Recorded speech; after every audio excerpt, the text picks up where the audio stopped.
I am Gabriel Hayes, 70 years old, and I am a retired engineer.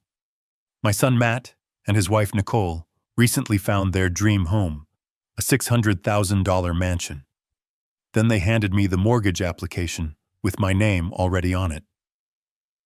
"You've saved enough, Gabe," Nicole said. "It's time to help your family." I looked at my only son, the boy I raised, and I said no. They sued me. They sued me for the full $600,000, claiming I was mentally incompetent and a danger to myself. But when we got to court, the judge looked past their lies, looked right at me, and asked one simple question that unraveled their entire world. Before I tell you what that question was and what happened next, I'd love to know where you're watching from tonight. Let me know in the comments. And please hit like and subscribe if you believe that family should be about respect, not just about what you can get. The spring in the filter basket of my coffee maker had finally given up. It was an old machine, a reliable workhorse that Alice, my late wife, used to curse at every morning. But it made good, strong coffee, and at 70 years old, I find more comfort in repairing old things than learning new ones. I was twisting a piece of 18-gauge wire into a makeshift coil when the back door flew open. No knock. In my house, only one person does that anymore. "We're here." Nicole's voice sharp and too loud for a Tuesday morning. She swept into my small Oregon kitchen, all perfume and bright colors, followed by my son Matt. She was holding a bottle of wine, a fancy French name I couldn't pronounce, wrapped in a gold bow. "A little something for you, Gabe," she chirped, setting it on my Formica countertop. I stared at the bottle. $80 easy. "You know I don't drink, Nicole." "Oh, silly me." She laughed, a high, brittle sound that always set my teeth on edge. "I forgot. Alice was the wine drinker, wasn't she?" "Oh well, you can save it for guests." Guests, as if I had any. Since Alice passed 5 years ago, this house had been quiet. Nicole knew that. This wasn't a gift. It was a power move. A reminder that she didn't know me and didn't care to. It was a way of saying, the old queen is dead, I'm the new one. Matt, my son, 42 years old, and looking 50, finally spoke. He always looked stressed, like a man drowning slowly, and his eyes darted around the kitchen. "How's the coffee maker, Dad?" "It'll live," I grunted, focusing on the wire. I didn't want to look at them. Their visits were never just visits. They were campaigns. "That's good," Nicole chimed in, moving between me and my workbench, physically blocking my view. "Because we have amazing news, life-changing news." I put my pliers down. I knew this tone. Life-changing was Nicole speak for expensive, and amazing meant she wanted something. "We found it, Gabe," she said, her eyes wide with a fake theatrical joy. "The perfect house." I waited. I'm an engineer by trade. I don't jump to conclusions. I wait for the data. I've spent my life analyzing stress points, weak joints, and faulty designs. And my daughter-in-law Nicole was the most poorly designed system I'd ever encountered. All flash, no foundation. "It's up on Claremont Hill," she gushed, pulling out her phone to show me pictures. 4 bedrooms, a 3-car garage, there's even a little guest cottage out back. It's us. "Sounds expensive," I said, wiping grease from my hands onto a rag. "It's an investment, Dad." Matt corrected me quickly, stepping forward. "It's what we've always talked about. A place for the grandkids. Eventually." I looked at them. Married 10 years, no grandkids. Just a lot of talk about building their brand and living their best life. Their best life always seemed to be funded by credit cards I suspected they were drowning in. "Well, son, congratulations." I turned back to my coffee maker. The conversation, as far as I was concerned, was over. "Ah," Nicole said, her voice like ice water. "That's the other part of the news." She stepped forward, blocking my light completely. From her designer handbag, a thing that probably cost more than my monthly pension check, she pulled out a thick, professionally bound document. She slid it across my kitchen table, scattering the tiny screws from my coffee maker. "We need you to sign this." she said, her smile bright and hard. I sighed. I picked up the document. It was heavy. I pulled my reading glasses from my shirt pocket, wiped a smudge off the lens, and put them on. I expected a cosigner application. I expected a request for a loan, a gift, something I could politely refuse. What I saw stopped my heart. It wasn't a cosigner form. It was a full mortgage application. $600,000. $600,000. My house, this house was paid off. I hadn't had a mortgage in 30 years. I lived on my pension and my 401k withdrawals. It was enough. It was comfortable. But it wasn't $600,000 comfortable. I flipped the page. My grease-stained fingers paused over the applicant fields. My blood went cold. It wasn't Matt's name. It wasn't Nicole's. It was mine. Gabriel Hayes, typed neatly in the box labeled Primary Borrower. I took my glasses off. I rubbed the bridge of my nose hard. I put them back on. The name was still there. They weren't asking me to help them buy a house. They were asking me to buy it for them. The kitchen. My kitchen suddenly felt small and hot. The ticking of the clock on the wall, the one Alice bought at a flea market 30 years ago, suddenly sounded like a bon. Tick, tock. I looked up. I don't understand. My voice came out flat. Dangerous. Matt started pacing that nervous shuffle he does when he's cornered. Dad, it's just a formality. The bank, they like your credit profile better. You're stable, retired. You have the 401k, the pension. Your house is paid off. Nicole cut him off. Her sweet, chirpy voice was gone, replaced by the voice of a CEO in a hostile takeover. Gabe, let's be adults here. She sat down at my table, leaning forward, all business. You're 70. You're set. Alice, bless her heart, is gone. You live alone in this big house. I looked around my 2-bedroom, 1.5-bath, 1,500 square foot cottage. It was hardly a mansion. It was just home. You've saved enough, she continued, her voice like sharp little pebbles. You worked your whole life. What's the point of all that saving if you don't use it? It's time to help your family. It's time for you to invest in us. Invest. There was that word again. Alice and I had invested. We invested 45 years in this community. We invested in raising the boy who was now avoiding my gaze. We invested by living below our means, not beyond them. I looked at the paperwork again. $600,000, a 30-year loan. I'd be 100 years old when it was paid off. They weren't asking for an investment. They were asking for my entire financial future. They were asking for my security, my peace of mind, the nest egg Alice and I had painstakingly built so that I would never be a burden on him. And the irony was so thick I could barely breathe. I didn't look at Nicole. I looked at my son. Matt, look at me. He stopped his nervous pacing. Slowly, his eyes. Alice's eyes lifted from the cracked linoleum floor. They were filled with a desperate, pleading weakness I recognized. It was the same look he had when he was 10 and broke Mrs. Henderson's window. It was the same look he had when he was 20 and wrecked my truck. It was the look of a boy who knew he was wrong but was hoping someone else would fix it. Did you read this? I tapped the document. Nicole thinks. I am not asking what Nicole thinks, I said. My voice was quiet, but it cut through the room like a razor. I am asking what you think. You are 42 years old, Matt. Do you think this is acceptable to bring this here to ask your 70-year-old father to sign away his security for a house you can't afford? It's not like that, Dad, he protested, but his voice was weak. She just really wants this house. You don't know how important this is to her. And there it was. The final terrible truth.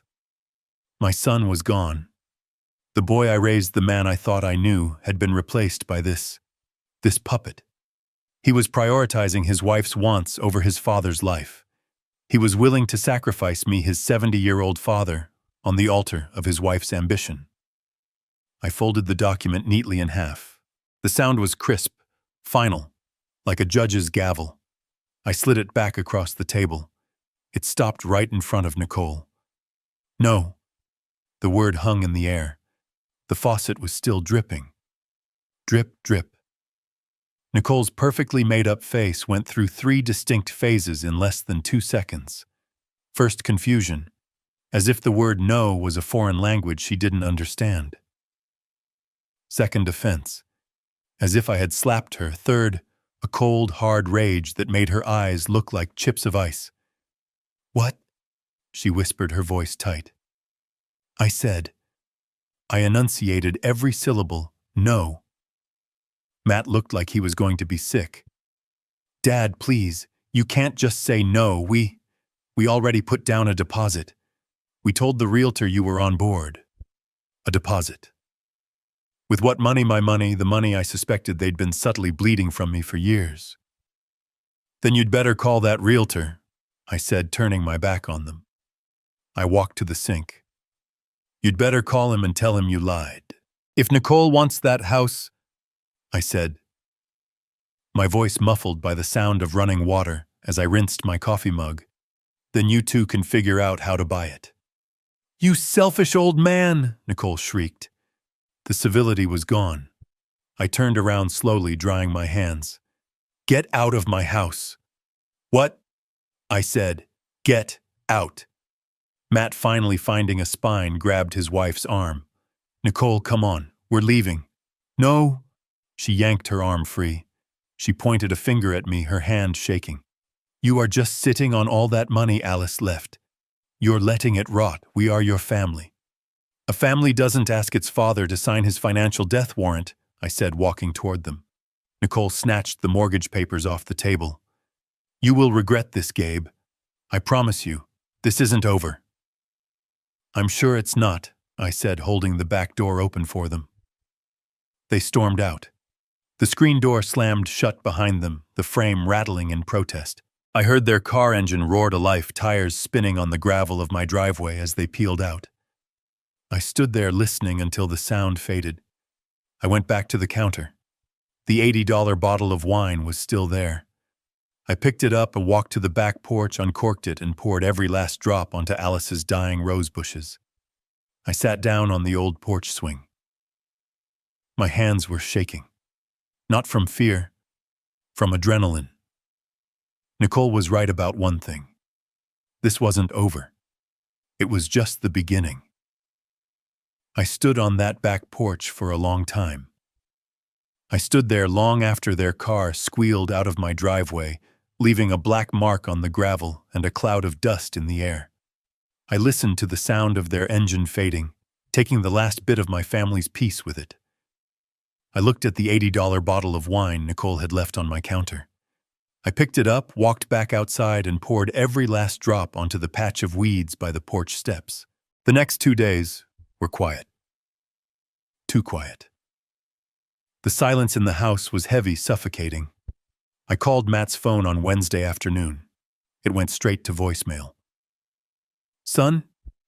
I said, my voice sounding rough. "It's your father. We need to talk." I hung up. He didn't call back. I called again on Thursday, straight to voicemail. This time I didn't leave a message. I am a 70-year-old man. I have earned many things in my life. I will not beg my own son to speak to me. Part of me, the father part, tried to find an excuse. He's embarrassed, I told myself. He's ashamed. He's at home getting an earful from that harpy he married. I told myself they just needed time to cool off. They needed to realize how insane, how disrespectful their proposition had been. I tried to believe that the son I raised, the boy I taught to ride a bike and bait a hook, would eventually remember who he was. I tried to believe that blood was thicker than Nicole's ambition. I was wrong. The proof arrived on Friday. I walked down my long gravel driveway, the Oregon air crisp and damp. My joints always ache in this weather. The mailbox door creaked open. Junk mail, an ad for gutter cleaning, the local paper, and one thin envelope that didn't belong. It was from Bank of America. My heart tightened. I hadn't banked with B of A in 30 years, not since Alice and I opened our joint account at the local credit union. I tore it open right there at the end of my driveway. My eyes scanned the page. It was a form letter. Cold, impersonal corporate. Dear Gabriel Hayes, we regret to inform you that we cannot approve your application at this time. Application. I hadn't applied for anything. I read further down. Your recent application for a $20,000 home equity line of credit. My hand started to shake. $20,000. Has been declined due to recent suspicious activity on your credit profile and insufficient income verification. I read the letter again and again. A line of credit. Against my house. The house I paid off in 1997. The house they just tried to get me to buy for them. It wasn't a coincidence. This wasn't a mistake. This was Plan B, that cooling off period I'd imagined. It wasn't cooling off, it was rearming. The rage from Tuesday, the cold, analytical anger I felt when I saw my name on that mortgage, it came flooding back 10 times stronger. This wasn't just pressure. This wasn't just a disrespectful ask. This was fraud. This was theft. They hadn't just stormed out of my kitchen defeated. They had gone straight home, logged onto a computer, and tried to steal from me. They tried to leverage the equity in my house behind my back to get the money they wanted. And the only reason it failed was because I was an old man living on a fixed pension. Insufficient income verification. They had tried to get the loan using my identity, but without my real financial information.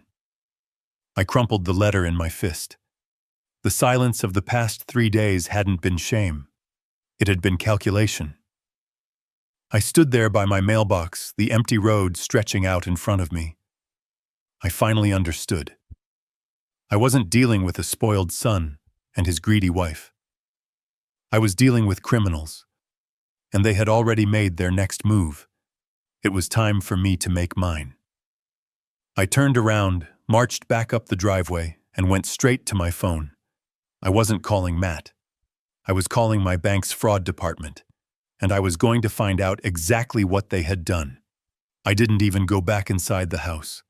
I stood right there on the gravel driveway, the damp Oregon air chilling my hands, and I dialed the 1-800 number on the letter with a thumb that was shaking not from cold, but from a cold, hard rage. The phone clicked. A robotic voice answered. Thank you for calling Bank of America's Fraud Protection Department. I hate these automated menus. They're designed to make you give up. I punched 0 over and over until a human finally picked up. Fraud Department, this is Susan. How can I help you? Her voice was bored. She'd probably taken 100 calls like this today. My name is Gabriel Hayes, I said, my voice steady, deceptively steady. I'm holding a rejection letter for a $20,000 line of credit that I never applied for. Oh, I'm very sorry to hear that, sir. Her voice clicked into a professional script. That must be very upsetting. Let me pull up your file. Can you please confirm your social security number? I recited the 9 digits, the 9 numbers that define your entire life in this country. I felt dirty saying them out loud. It felt like a violation. Thank you, Mr. Hayes. One moment. I heard her typing. The silence on the line stretched, filled only by the sound of my own blood roaring in my ears. Okay, she said, her tone suddenly more alert. Yes, I see the application here. It was submitted online at 7:42 p.m. this past Tuesday. Tuesday. The very same day they had stormed out of my kitchen. They hadn't even waited 24 hours. They must have driven straight from my house, furious and rejected, and immediately logged on to try and steal from me, The audacity of it, the speed of it, took my breath away. "Mr. Hayes," Susan said, pulling me back. "I'm here," I said, my voice like gravel. "I want to know what information was used to submit this application." "Sir, I can't." "Susan," I interrupted, but I kept my voice calm. "I am the victim of identity theft. I need to know how compromised I am. Tell me what they used." She hesitated. "I understand. I'm noting the account for fraud." "Okay.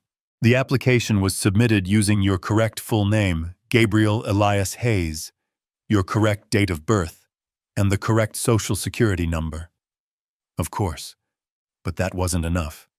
There are always security questions." "What else?" I pressed. "What did they use for verification security questions? Mother's maiden name." There was another pause. More typing. "Yes, sir. The applicant did correctly provide your mother's maiden name."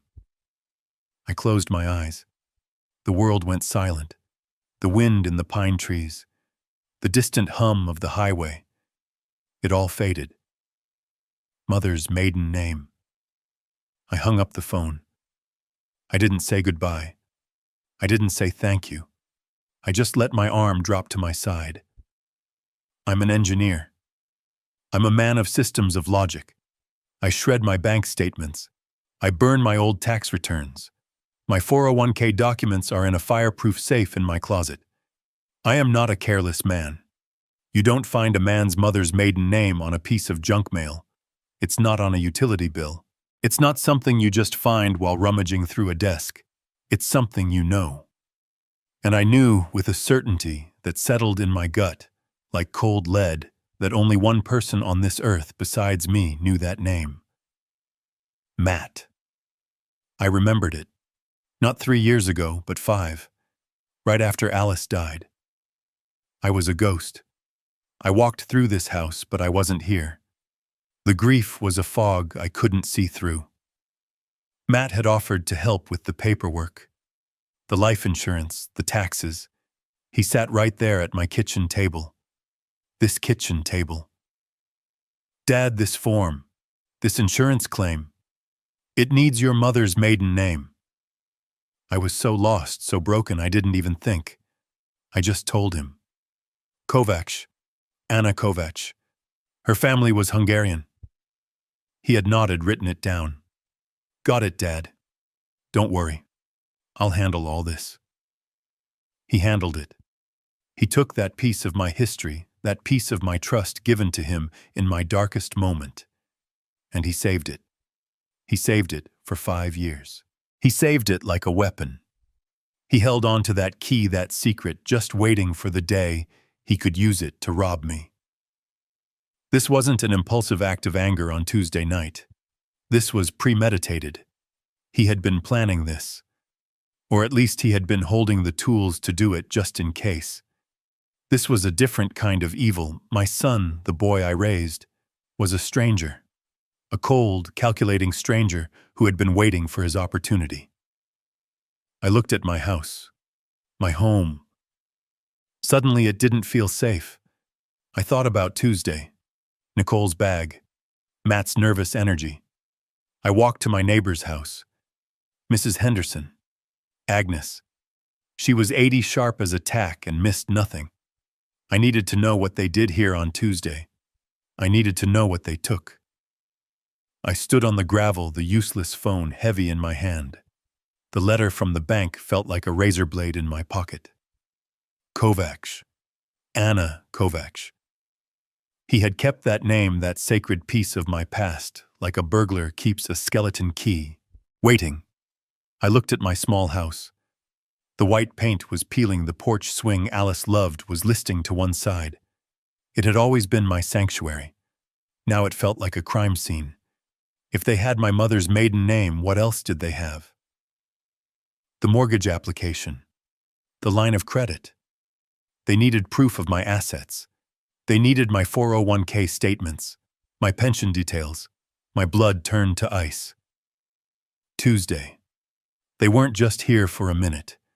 They were here for an hour. I walked fast across my patchy lawn to Mrs. Henderson's. Agnes Henderson had lived next door for 45 years. She and Alice had shared countless cups of coffee over our shared fence. Agnes was 72, sharp as a tack, and missed nothing. She was watering her prize-winning azaleas, her back to me. "Agnes," I called out.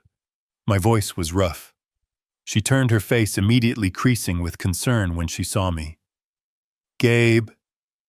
"Goodness, you look like you've seen a ghost. Come in, I just made coffee." "No, Agnes, I can't stay." I gripped the top rail of her fence. My knuckles were white. "I need to ask you something. It's important." She put down her watering can. "Anything, Gabe. You know that." Last Tuesday, I had a cardiology appointment in Portland. I was gone all morning." "I remember," she said, nodding. "I saw your truck leave early." Did you see anyone come by the house while I was gone?" Agnes's face clouded. She looked uncomfortable. "Oh, Gabe." I didn't want to say anything. I assumed you knew. I thought he was just helping. My stomach dropped. "Who, Agnes?" "It was Matt," she said, lowering her voice. "He and his wife, Nicole. They got here about an hour after you left. I was pruning these very bushes." "And they went inside," I pushed. "Yes, Matt used his key. I almost waved, but, well, Nicole seemed to be in a hurry. They were in there for a long time, Gabe. Almost a full hour. I thought it was odd. I figured they were just dropping something off for you, but they stayed so long." I just stared at her, the pieces clicking into place with horrifying speed. "Agnes," I said, trying to keep my voice even.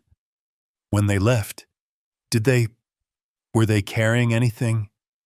Agnes frowned, thinking. Her eyes unfocused as she replayed the memory. Yes, they were. Matt was just Matt. But Nicole, she was carrying that big beige tote bag she always has. The one that looks like it costs a fortune." She paused. "You know, it's funny. It looked heavy, stuffed full. I could see the corners of papers, folders, sticking out the top.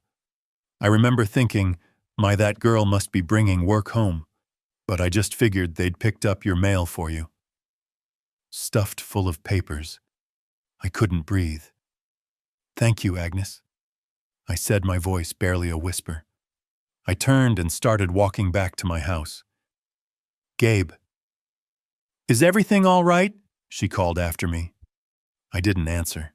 I just raised a hand, a weak wave of acknowledgement. My walk turned into a jog.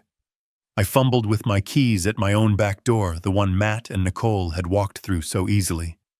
I burst into the kitchen, my heart hammering against my ribs. I didn't go to the safe. That's where I kept the real documents, the ones that mattered. No, I went to the one place a son should respect, the one place a child should never, ever violate. I went to my office. It was more of a nook, really. A small room off the living room where Alice kept her sewing machine and I kept my old roll-top desk. This was where I paid my bills. This was where I kept my day-to-day life. I pulled open the bottom drawer of my metal file cabinet. It didn't screech. It was well-oiled. I'm an engineer. I take care of my tools. But the contents, it wasn't a mess. A stranger would have thought it was perfectly normal. But I knew. The files were out of order. I am a man of systems. My files are alphabetical. Auto insurance, bank statements, house deed, medical, pension. Pension was filed behind taxes.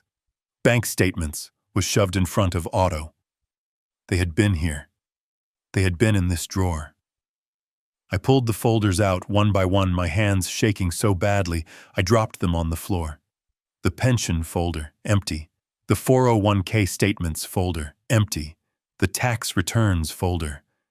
They'd taken the last 5 years. I sank into my old wooden desk chair. It groaned under my weight. They didn't just try to steal my identity. They had stolen it. They had come into my home, my sacred space, and rifled through my life. They had taken the proof of my assets. They were building a case. The mortgage application wasn't Plan A. The fraudulent line of credit wasn't Plan B. They were a coordinated attack. They were trying to find out exactly how much I had, where it was, and how they could get their hands on it. The $600,000 house. That was just what they thought they could get. Now armed with my 401k statements, my pension details, they were coming back for the rest. I looked at the phone on my desk. The old beige rotary phone that Alice had refused to get rid of. I felt so alone. So utterly and completely alone. This was bigger than me. This wasn't a family squabble. This wasn't a spoiled son. This was a conspiracy. I picked up the receiver. My fingers stained with grease and shaking with rage fumbled on the numbers. I couldn't call the police. Not yet. Not on my own son. But I knew who to call. The one man Alice had trusted as much as she trusted me. The only other man on earth who knew the truth. Peterson Law Offices, a crisp voice answered. Get me Peterson, I said, my voice breaking. Tell him it's Gabe Hayes. Tell him it's happening. I didn't bother changing my clothes. I still had grease under my fingernails from that morning's coffee maker repair. It felt like a lifetime ago. I grabbed my keys, walked past my ransacked file cabinet, and didn't look back. The engine of my 1998 Ford F-150 turned over with a familiar, comforting groan. It was an old truck, reliable, honest. It had dents and scratches, and every single one had a story. It was a truck that had never lied to me. I pulled onto the 2-lane highway heading east toward Portland. The 90-minute drive was usually something I enjoyed. I'd listen to the oldies station, watch the tall Oregon pines blur past, and think about what Alice would want for dinner. Today there was no music, just the thrum of the engine and the deafening roar of my own thoughts. $50 million. And my son was trying to steal a few thousand from my 401k. I gripped the steering wheel, my knuckles white. I thought about Matt as a boy. I remembered his 10th birthday. He wanted the new Nintendo. All his friends had one. We didn't buy it for him. Instead, I took him to the workshop and we spent a month building a Pinewood Derby car. He cried at first. But when that car won first place, the look on his face, it wasn't the joy of getting something. It was the pride of building something. That's what Alice and I wanted for him. We wanted him to feel that. We wanted him to stand on his own 2 feet. We always agreed. Alice and I, we talked about it countless nights. We saw what money did to other families. We saw our friends the Martins, whose son was in and out of rehab, all funded by their trust fund. We saw the Johnsons, whose daughter hadn't worked a day in her life and treated her parents like servants. We can't let that happen to Matt Gabe, Alice had said, her voice firm as we sat at the kitchen table signing the final trust documents all those years ago. He has to be his own man. This money, it can't be a gift. It has to be a responsibility, or it will be a curse. So we kept the secret. We lived on my engineer's salary. We saved. We bought this house. We drove this truck. We lived a good, simple American life. And all the while that other life, the $50 million life, was just sitting there, waiting. Now, as the skyline of Portland pushed up against the gray sky, I felt a cold knot of doubt. Had we been wrong by trying to protect him? Did we just make him hungry? By keeping him from the truth, did we accidentally create this resentment? Did he look at his simple, retired father and feel nothing but contempt? Did he think I was just a foolish old man hoarding a small nest egg when all this time I was guarding a fortress he couldn't even see? I didn't know. I didn't know the man who had rifled through my desk. I didn't know the man who had used his dead mother's insurance claim to steal my mother's maiden name. I only knew one thing. He was my son, and he had declared war on me. I pulled into the parking garage for Peterson's law firm. I didn't have a plan. But I had the truth. And I had a $50 million problem. Peterson's law firm, Peterson, Shaw and Associates, took up the top 3 floors of the tallest glass tower in Portland. It was the kind of place that smelled like old money and new carpet. The receptionist, a young woman in a sharp black blazer, looked at me over the rim of her glasses. I knew what she saw. A 70-year-old man in a worn flannel shirt, decade-old jeans and work boots that still had mud on the heels. I still had grease under my fingernails from the coffee maker. I probably looked like I had wandered into the wrong building, like I was looking for the janitor's office. "Gabriel Hayes for Mr. Peterson," I said, my voice quiet. Her eyes widened just a fraction in surprise. She checked her computer. "Oh, yes, Mr. Hayes. Of course. He's expecting you. Right this way, sir." Her "sir" was sudden a pivot from dismissal to deference. Peterson had clearly flagged my name in their system. I was led through a maze of beige walls and abstract art until we reached a corner office with a floor-to-ceiling window overlooking the entire city. And there, sitting behind a desk so large it could have doubled as a boat, was John Peterson. Peterson was my age, but he looked like he'd been carved from granite. Sharp suit, perfect hair, a mind like a steel trap. He'd been my friend since college, long before the money, long before any of it. He was the only man on earth I trusted with the truth. He stood up as I entered, a genuine smile on his face that faded as soon as he saw my expression. "Gabe," he said, shaking my hand. His grip was firm. "You look like hell. What's happened?" I didn't answer. I didn't sit down. I reached into the inner pocket of my jacket. I pulled out the folded, crumpled mortgage application and the letter from Bank of America. I laid them side by side on his pristine, polished mahogany desk. The greasy smudge from my thumb on the bank letter stood out like a scar. Peterson put on his own reading glasses. He picked up the mortgage application first. I watched his eyes scan the page, his expression hardening. He saw the $600,000 amount. He saw my name. He saw the space for my signature. Then he put it down and picked up the rejection letter for the $20,000 line of credit. He read it, his jaw tightening. He looked up at me. He didn't look shocked. He didn't look surprised. He just looked terribly, profoundly sad. "So," he said, his voice a low rumble, "it started." He took off his glasses and rubbed his eyes. "I was afraid this day would come, Gabe. I truly was. I kept hoping Matt would grow up, that he'd find his own way. He found a way all right," I said, my voice thick with anger. "He found his way into my file cabinet. He used his mother's death to get my mother's maiden name. He's been planning this, John." Peterson nodded slowly. "They get desperate. The children always get desperate." He stood up and walked not to a desk drawer, but to a massive fireproof safe built into the wall behind a framed painting. He spun a combination lock, the clicks precise and silent. The heavy door swung open. Inside wasn't cash. It was rows and rows of thick bound ledgers. He pulled one out. It was dark blue, hardbound, and embossed with gold letters. It didn't say Gabe Hayes. It said, "The Hayes Alice Trust." He placed the massive file on his desk right next to the fraudulent, flimsy mortgage application. The contrast was stark. One was a desperate lie. The other was the $50 million truth. "Well," Peterson said, opening the cover, "Alice was a brilliant woman. She knew this might happen. She insisted on a few safeguards. She called it the character clause." He looked up at me. "The question is, Gabe, are you ready to use it?"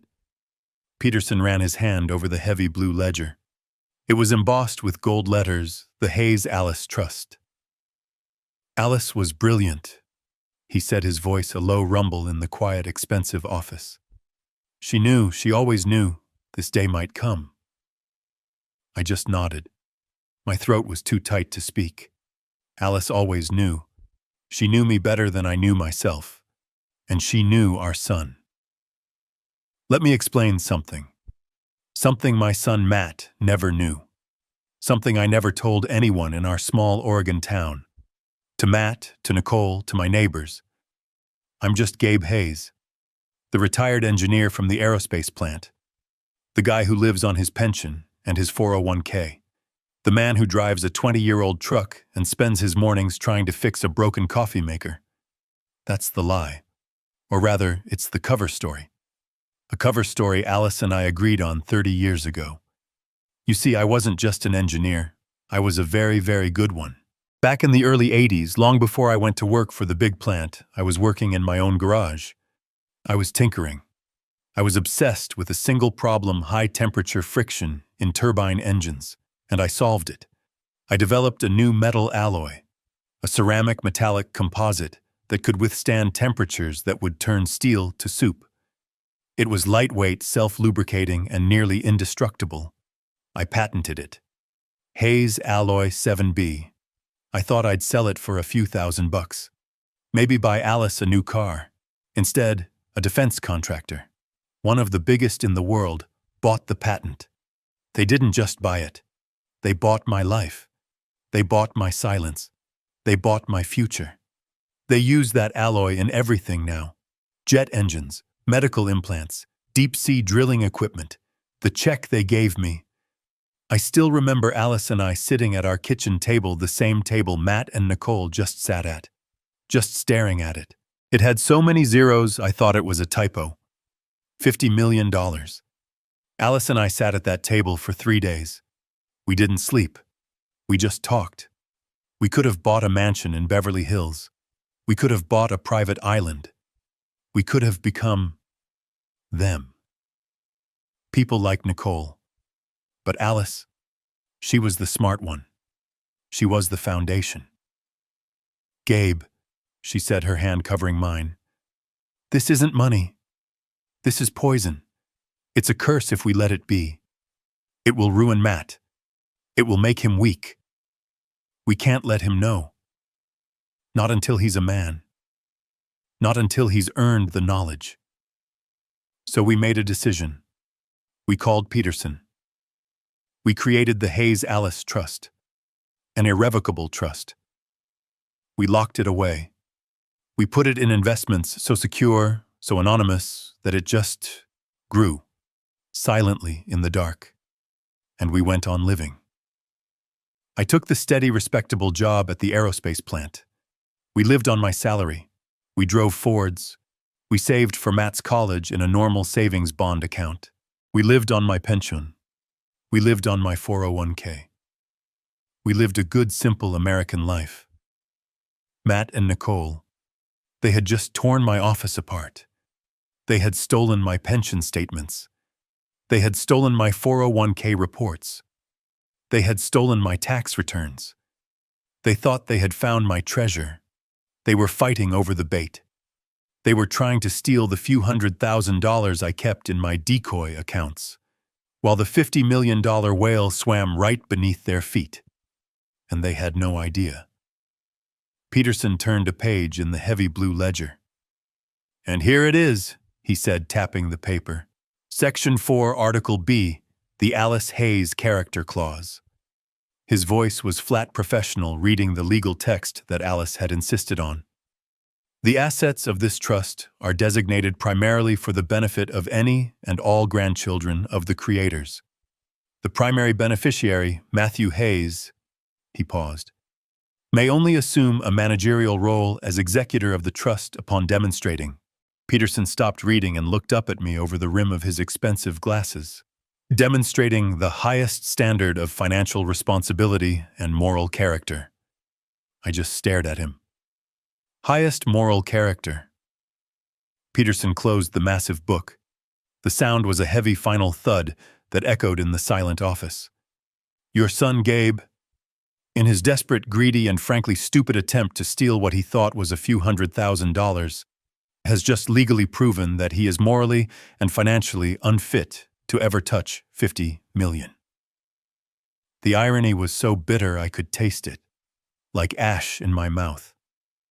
By trying to steal the scraps from my table, he had just set fire to his own inheritance. He had violated the one rule Alice put in place to protect him from himself. He had failed the test. "So what do we do?" I finally asked. My voice was a low growl. "We do nothing," Peterson said. His eyes were cold. "We let them.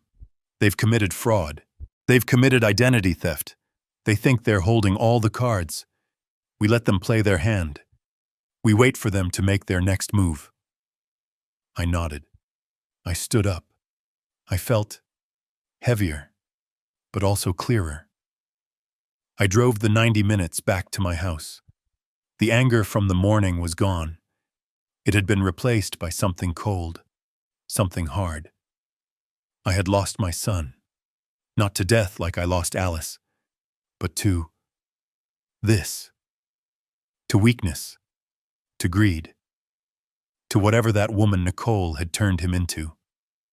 I pulled my old truck up the gravel driveway. It was dark now. The porch light was off. The house looked cold. But there was someone waiting. A man. He was standing in the shadows by my front door.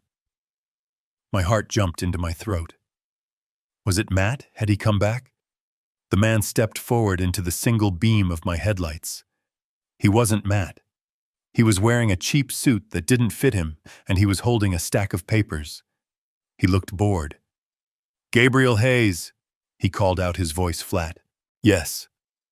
He walked forward, pulled a single document from the stack, and pushed it into my chest. "You've been served." I looked down at the papers in my hand. The fluorescent white of the paper glowed in the dark. My son and his wife weren't just trying to steal from me. They were suing me. I stood there in the dark. The man's footsteps crunched on the gravel as he walked back to his car, disappearing into the night. He had left the papers in my hand. They were still warm from his grasp. I didn't move. I just stood there under the single weak bulb of my porch light, the smell of the damp pines thick in the air. I looked down at what he had given me. A summons. A legal document from the state of Oregon County of Clackamas. Nicole Hayes and Matthew Hayes. Plaintiffs versus Gabriel Hayes, defendant. Plaintiffs. Defendant. My son. Suing me. My hands, the hands of an engineer, hands that had built engines and fixed transmissions. They were shaking. I fumbled with the staple, tearing the paper. I skipped past the legal boilerplate, looking for the what, and then I saw it. Seek monetary damages in the amount of $600,000. $600,000. The number just hung there. It didn't seem real. It was an abstraction, a string of zeros. It was the price of the house they wanted. They were suing me for the house. They were suing me for the right to own something they couldn't afford. I felt a bitter, dry laugh try to escape my throat. Of course, this was the next move. This was the, "You will regret this." But then I kept reading, and the laughter died. Because it wasn't just about the money. Oh God, if only it had been just about the money. I read the next line. "And furthermore, petition this court for an emergency hearing to establish a conservatorship over the person and estate of Gabriel Hayes, citing advanced age and cognitive impairment." Cognitive impairment. Conservatorship. The words hit me harder than any physical blow. They weren't just trying to get a house. They were trying to get me. They were trying to take my life. I stumbled back and sat hard on the old porch swing Alice loved. The chains groaned under my weight. I read on my eyes, scanning the sworn affidavits attached to the petition. The lies. They were so detailed. First, Nicole's statement. It was poetry. It was fiction. "I, Nicole Hayes, being of sound mind, do swear that my father-in-law Gabriel Hayes did on numerous occasions, including but not limited to Thanksgiving of 2023 and Christmas of 2024, verbally promise to take care of our future and buy us a home as a family asset." I gripped the paper. Thanksgiving. I remembered Thanksgiving. I remembered telling Matt he needed to start contributing to his own 401k, not just relying on mine. Her lies continued. Relying on this repeated promise from my father-in-law, she wrote, my husband and I made significant, irreversible financial decisions. I left my part-time job as a consultant to prepare for our new home, and we placed a substantial non-refundable deposit on the property, all based on his word. A non-refundable deposit. That was the hook. They were claiming promissory estoppel, a legal trap. They were saying they had been damaged by a promise I never made. I never promised them a dime. Alice and I had one rule, one single ironclad rule: you make your own way. We gave Matt an education. We gave him love. We gave him a stable home. We never ever promised him a free ride. And he knew it. But the petition wasn't finished. The next page was worse. It was the request for the conservatorship. It was Matt's sworn statement, or at least it had his signature on it. The words were pure Nicole.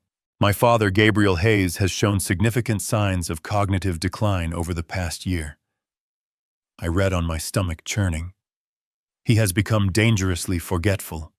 He often misplaces his keys and wallet. He has become reclusive, refusing to see family or friends. He has exhibited paranoia, accusing us of things we have not done. They were using my quiet, frugal life as evidence of self-neglect. They were twisting my privacy into isolation. And then came the final dagger. The most alarming sign of his impairment, Matt's statement read, is his complete lack of memory regarding his promise to buy us our home.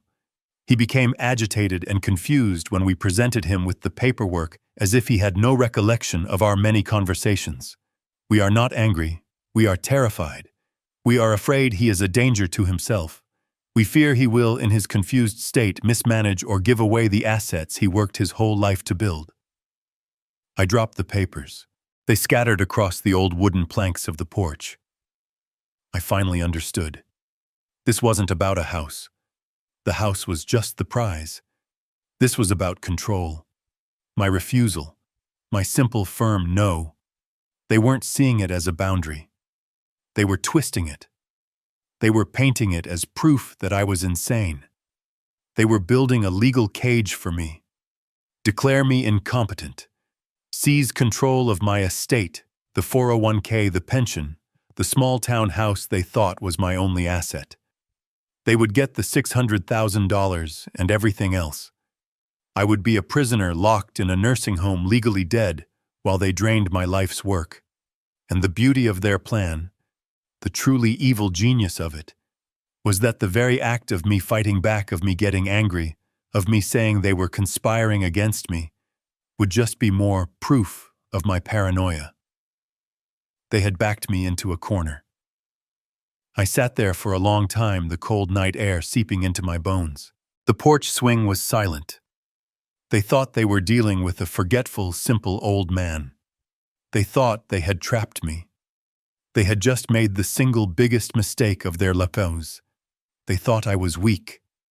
They forgot. I'm an engineer. I don't just fix machines. I find weak points.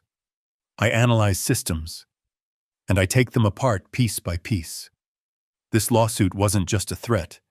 It was a declaration of war. I bent down my knees, cracking in protest. I gathered the scattered papers, every single one. I put them in order. Then I went inside, locked my door, and picked up the phone. Peterson Law Offices, the answering service said. This is Gabriel Hayes. I said, my voice as cold and hard as steel. Get me John Peterson. I don't care what time it is. I don't care if he's in bed. Get him on the phone, now. It was happening. I was in Peterson's office at 9 a.m. sharp. I hadn't slept. I'd spent the night in my old recliner.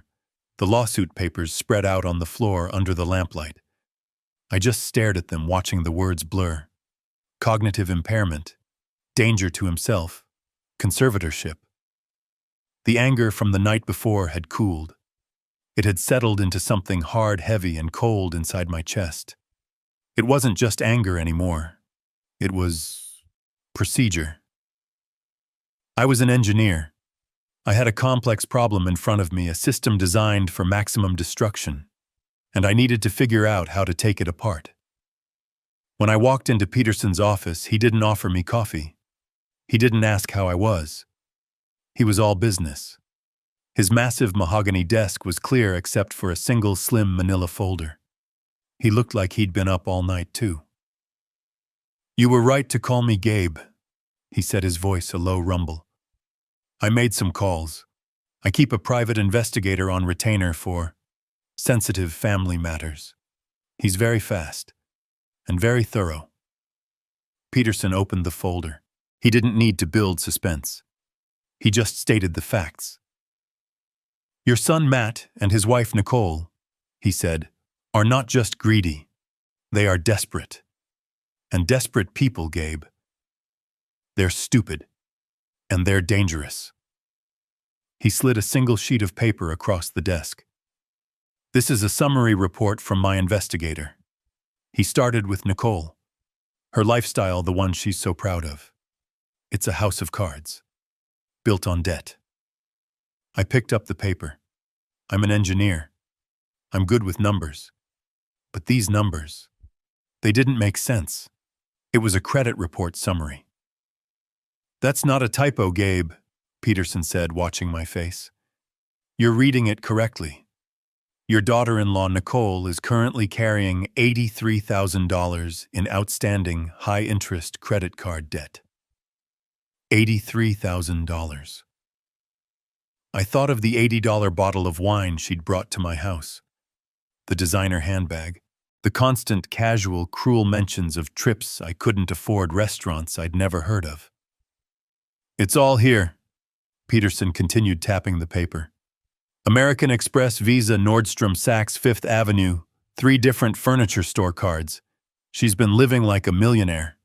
The problem is, as far as we can tell, she doesn't have a job. Not one she's declared taxes on anyway." She wasn't just bragging. She was panicked. She wasn't just spending. She was drowning. "But Matt," I said the words feeling like ash in my mouth. "Matt has a good job. He's a regional sales manager. He must make good money. He can't be okay with this." Peterson's face didn't change. He shook his head slowly. He slid a second piece of paper across the desk. This one was a printout of what looked like an internal company memo. "Matt had a good job," Peterson corrected me. "He was terminated 6 months ago." I stared at the paper. Terminated. Fired. "Why?" I whispered. "Embezzlement," Peterson said. The word was ugly. Clinical. He was caught skimming $5,000 from the corporate expense account. Falsifying receipts. His company, John Deere, didn't want the bad press. They're a family company. They fired him quietly. They gave him 6 months to pay the money back before they pressed criminal charges. The pieces fell into place. Not with a click, with the sound of a building collapsing. 6 months. He had been unemployed for 6 months. He had been pretending to go to work every morning. He had been coming to my house, eating my food, lying to my face. The 6-month deadline to pay back the stolen money. It was probably right. Now. The stolen 401k statements. The fraudulent line of credit. The lawsuit. This wasn't about ambition. This wasn't about living their best life. This was about survival. The house, I said, the realization hitting me. The $600,000 house. "Exactly," Peterson said. "It's not a dream. It's a lifeline. They're bankrupt, Gabe. They're about to lose everything. They're not just trying to buy a house with your money. They're trying to use you.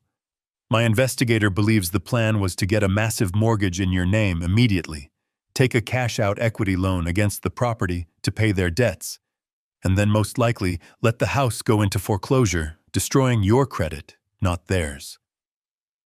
A drowning man pulling his own father underwater to use him as a flotation device. I thought about the lawsuit. The claim that I was the one who was cognitively impaired. The accusation that I was the one who was forgetful and a danger to my own finances. They weren't just attacking me. They were projecting. They were accusing me of their sins. I looked at Peterson. They've stolen my identity. They've lied to the court in a sworn affidavit. They've tried to defraud a bank. And Matt embezzled. Yes, Peterson said. So, I said, feeling the cold engineering logic return my voice flat. They're not just immoral, they're criminals. Peterson nodded. They are. And they've just given us all the ammunition we need. They've handed us the rope. I stood up. I walked to the window and looked down at the city. All those people living their lives completely unaware of the poison flowing just beneath the surface. Good, I said, turning back to Peterson. Because they don't know who they're dealing with. They think I'm a forgetful old man living on a pension. They think I'm weak. They think they've trapped me. I looked at the folder on his desk. The Hayes Alice Trust. The $50 million secret. They have no idea what's coming for them. Peterson allowed himself a thin, cold smile. No, Gabe. They really don't. I got home from Peterson's office with the investigator's report in my briefcase. The house was cold. The coffee maker was still in pieces on the counter. I sat at the kitchen table. The lawsuit papers were spread out on the worn formica. Cognitive impairment. Danger to himself. Conservatorship. The words seemed to pulse in the quiet room. My phone rang. It vibrated on the tabletop, a harsh buzzing sound that made my teeth ache. I looked at the screen. Matt.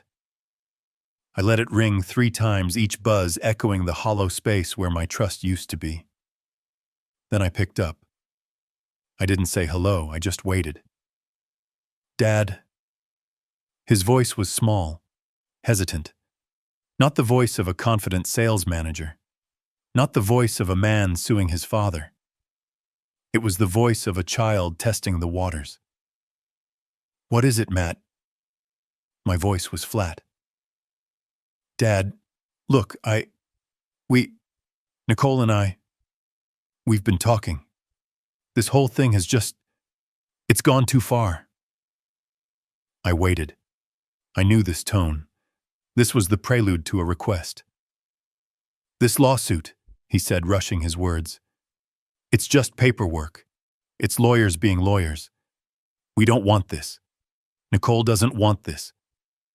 We just want the house. I could hear Nicole whispering in the background, sharp and urgent. Tell him the deal. Look, Dad. Matt said, his voice suddenly stronger, rehearsed. We can make this all go away. Right now. We call the lawyers. We drop the lawsuit. We drop the conservatorship petition. Everything. It all goes back to normal. All you have to do is sign the mortgage papers. I almost laughed. A dry, bitter sound. It was so arrogant. So stupid. They thought they could file a legal document attempting to strip me of my rights as a human being and then use it as a negotiating tactic. They thought they could accuse me in a court of law of being mentally incompetent and then offer to take it back if I gave them $600,000. It was the logic of a kidnapper. Give us the ransom and we'll return the hostage. The hostage was me. And as I sat there listening to my son's pathetic, manipulative plea, I suddenly remembered another time. Matt was 10. My wallet was on the dresser. Alice and I were getting ready for church. I went to get it, and I noticed the cash was gone. $20. I knew it was Matt. I just knew. I confronted him.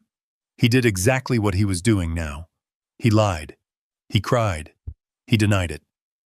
I don't know, Dad. Maybe it fell out. I was soft. I was the dad.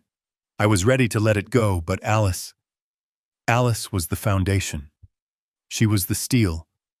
She grabbed the empty wallet, walked into his room, and just stood there. She didn't yell. She just waited. She waited until he broke. He finally pulled the crumpled $20 bill from under his mattress. he sobbed. I just wanted the new video game, everyone else has it. I wanted to hug him. I wanted to say it was okay. Alice didn't move. She looked at him, her eyes clear and hard as diamonds. You will pay it back, she said. Not shouting, just fact. You will mow Mrs. Henderson's lawn. You will wash my car. You will stack firewood. You will work until you have earned $20, and you will give it back to your father. We do not raise thieves in this house. It took him 3 weeks. 3 weeks of blisters and sweat. When he finally handed me that worn, sweaty $20 bill, he was crying again. But they were different tears. He was proud. He had made it right. Alice had been strict, and she had been right. I looked at the phone in my hand. Where did that strictness go? It died with her. After Alice passed, I was the only one left, and I was just the soft dad. I was the one who wanted to fix things. I was the one who saw his sadness and just wanted him to be happy. I paid off his credit card debt when he got in a little trouble after college. I co-signed for his first apartment. I loaned him money for his wedding to Nicole, money I knew I'd never see again. I hadn't been a father. I had been an enabler. Alice hadn't just been raising a son. She had been managing a flaw, a fundamental weakness in his character. And when she died, the dam broke. I hadn't just lost my wife 5 years ago. I had lost my son, too. I just didn't know it until now. This monster on the phone. He wasn't created by Nicole. He was allowed by me. Dad. Matt's voice was tinny nervous. Dad, are you there? Did you hear me? It's a good deal. We'll drop the lawsuit. You just have to sign. The memory of Alice, of her strength, her iron will. It settled over me like a cloak. I finally understood what she would have done. She would have made him face the consequences.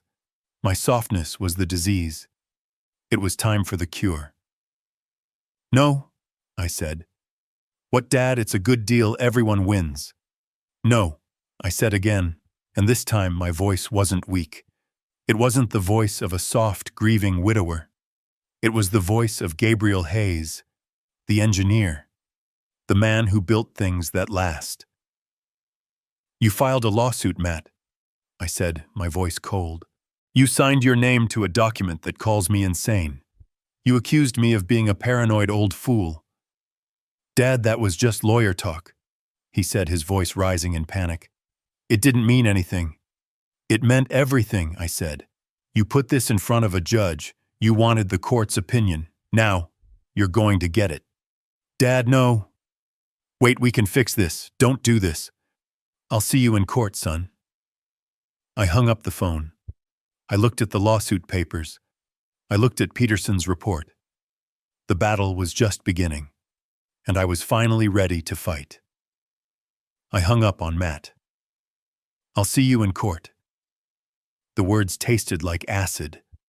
I needed air. I needed normal. My truck felt like a cage. Peterson's office was a fortress, and my house was a crime scene. I needed normal. I drove to the Roundup Cafe. It's a small place on Main Street. I've been eating breakfast there every Friday for 30 years. Alice and I had our own booth. Booth number 4, the one by the window. After she passed, I kept coming. It was routine. It was comfort. The bell over the door chimed just like it always does, and the entire cafe went silent. It wasn't just a lull in conversation. It was a stop. Forks on plates stopped scraping. Conversations died mid-word.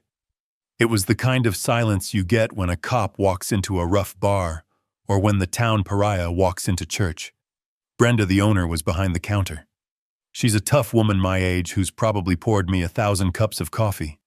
She usually yells, "Hey Gabe," the usual. She didn't yell, she saw me. Her face tightened, and she immediately looked down, busying herself by wiping a counter that was already clean. I felt cold. a chill that had nothing to do with the Oregon weather. I walked toward my booth. I could feel the eyes on me. Every person in that diner, the ranchers in their work coats, the old-timers at the counter, they were staring. I slid into booth number 4. The vinyl was cracked in the same places. It still smelled like maple syrup and old coffee, but it felt wrong. It felt hostile. Brenda finally came over. She wasn't carrying a coffee pot. She was holding a menu I hadn't looked at since 1995. "Can I help you, Mr. Hayes?" she asked. "Mr. Hayes, not Gabe, not the usual. Mr. Hayes." I looked up at her. Her face was a polite professional mask. The warmth I'd known for 30 years was gone. "Brenda," I said, my voice confused. "It's me, Gabe." "I know who you are, sir," she said, her voice flat. "What can I get you?" Just the usual, Brenda. Black coffee." "Right away." She turned and walked off. She didn't stop to chat. She didn't ask about the truck. She didn't mention the rain. She came back, slapped the mug down so hard the coffee sloshed onto the saucer, and left. The silence in the cafe broke, but it didn't go back to normal. It was replaced by a low, buzzing murmur. Whispers. I tried to ignore it. I tried to drink my coffee. It tasted burnt. I picked up the local paper, but I couldn't read the words. I was listening. I couldn't help it. "Suing his own son," I heard from the booth behind me. No, that was wrong. They were suing me. "Poor Nicole," a woman's voice said from the counter. She just looked devastated. Said they're just trying to help him. Brenda said he promised them a house. $600,000. And now he's claiming he doesn't remember. Just forgot. Like it was nothing. It's the confusion, that's what I heard. Sad, really. He was always such a nice man. Confusion, forgot. Sad. The words from the lawsuit. I felt my stomach clench. This wasn't just diner gossip. This was a campaign. This was Nicole. She hadn't just filed a lawsuit. She had gone to work. She had come here. She had sat at this counter. And she had cried. She had cried her crocodile tears and told them all her story. The story of the forgetful, cruel old father-in-law and the loving, worried children who just wanted to help.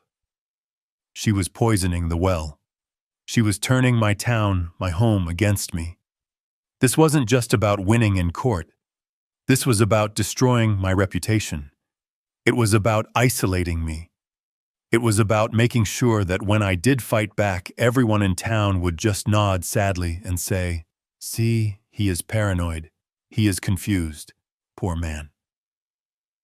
She was building her case in the court of public opinion. I looked up from my coffee. At the counter, Bill and Jerry, my fishing buddies, were finishing their eggs. They saw me looking. Bill dropped his gaze. "Jerry," he turned his back, deliberately. That was it. That was the final nail. They had known me for 40 years. We had buried friends together. We had watched our children grow up. And one tearful, slanderous story from a 40-year-old woman they barely knew. And I was out. I was the crazy old man. I pulled a $5 bill from my wallet and dropped it on the table. The coffee was untouched. I stood up. The whispering stopped again. That heavy, judgmental silence fell over the room. I walked toward the door. I didn't run. I am Gabriel Hayes.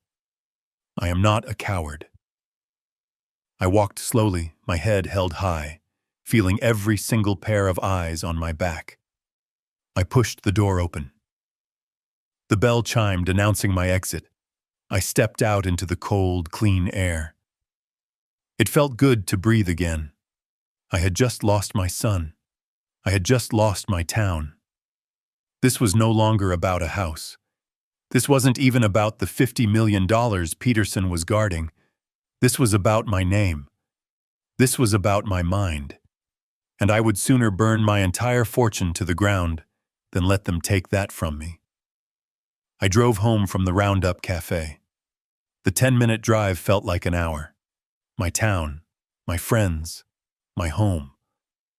Nicole had done it, in one morning, with a few well-placed tears and a story about a confused, forgetful old man she had poisoned 30 years of relationships. She had turned me into a pariah. I sat in my truck in my own driveway for a long time.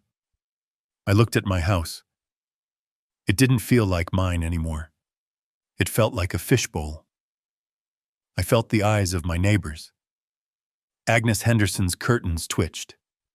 I wondered if Nicole had gotten to her too. I felt trapped. I finally went inside and locked the deadbolt. A useless gesture. The invasion had already happened. I was sitting in my old recliner, the silent house pressing in on me when the knock came. It wasn't a friendly knock. It wasn't Matt forgetting his key.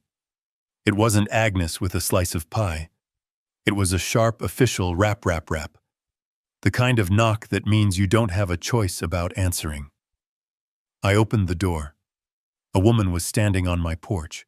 She was in her late 30s, wearing a navy blue pantsuit, sensible shoes, and an expression that was completely blank. She held a clipboard like a shield. "Mr. Gabriel Hayes?" she asked. Her voice was flat. "Yes." She held up a laminated ID badge. "My name is Ms. Evans. I'm with Adult Protective Services." The words just hung there in the cold afternoon air. Adult Protective Services. My stomach turned to ice. This was it. This was the next step in their attack. They hadn't just told people I was crazy. They had reported me to the government. "May I come in, Mr. Hayes?" It wasn't a question. I stepped aside. I felt like a criminal in my own home. She walked in, not wiping her feet, her eyes scanning everything. She didn't look at my family photos. She didn't look at the beautiful ship in a bottle I spent a winter building. She looked at the dust on the end table. She looked at the stack of old newspapers by my chair. She sat at my kitchen table, the same table where Matt and Nicole had sat just days before. She placed her clipboard down. "Mr. Hayes," she began, her voice a monotone drone. "We received a detailed report this morning, an anonymous report, expressing serious concern for your welfare." Anonymous. I almost laughed. I could hear Nicole's voice in that word, the feigned concern, the crocodile tears. "The report alleges," she consulted her notes, "severe self-neglect, social isolation, and signs of increasing paranoia." Paranoia. There was that word again, the word from the lawsuit. "I'm fine," I said. My voice was rough. "That's what we're here to determine," Ms. Evans said, clicking her pen. "I just need to ask you a few routine questions. This is for your own protection, sir." The humiliation felt like a physical weight pressing me down into the chair. This woman half my age was here to protect me from myself, all based on the lies of a desperate, greedy woman and the son who enabled her. "What did you have for breakfast today, Mr. Hayes?" The question caught me off guard. "What? Your breakfast?" she repeated, her eyes unblinking. "The report says you're not eating properly." I thought back. The coffee maker. The call from the bank. The trip to the diner. The coffee I hadn't drunk. "I had coffee," I said. "I wasn't hungry." She wrote something down. I could hear the scratch of her pen. It sounded deafeningly loud. "Are you taking all your prescribed medications?" I held up my hands. "I take one pill, for blood pressure, every morning. I haven't missed a day in 10 years. She wrote, "The report says you've been confused, forgetful. Are you aware of what day it is, Mr. Hayes?" I stared at her. "It's Friday." "And the month?" "It's October. It's October 19th. And the year? It's 2025. And who is the President of the United States? I gave her the name. I felt my face flush with anger. I am an engineer. I designed fuel system components for aerospace. I have balanced budgets that could buy this entire neighborhood. And this woman, this bureaucrat, was asking me if I knew what year it was. She just nodded, writing.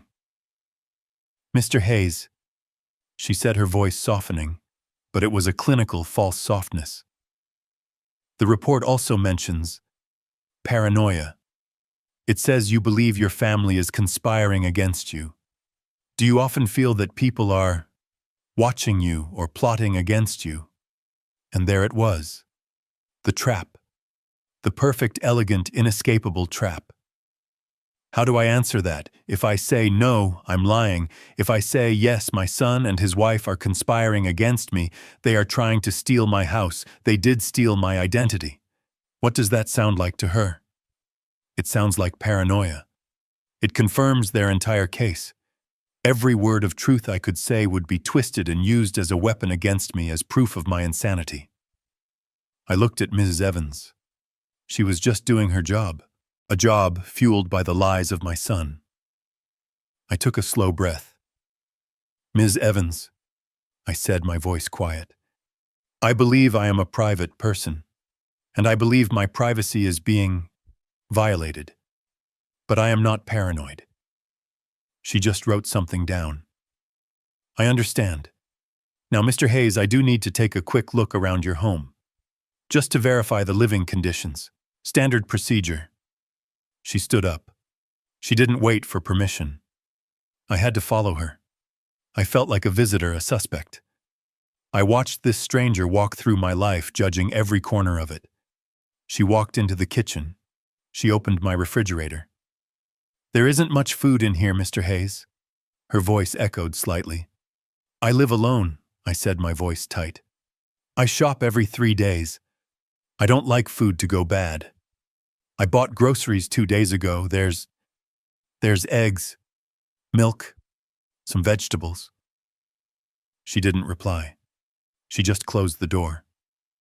She went to my bathroom. My bathroom. She looked in the medicine cabinet. She saw my blood pressure pills, my shaving cream, my deodorant. She was checking to see if I was capable.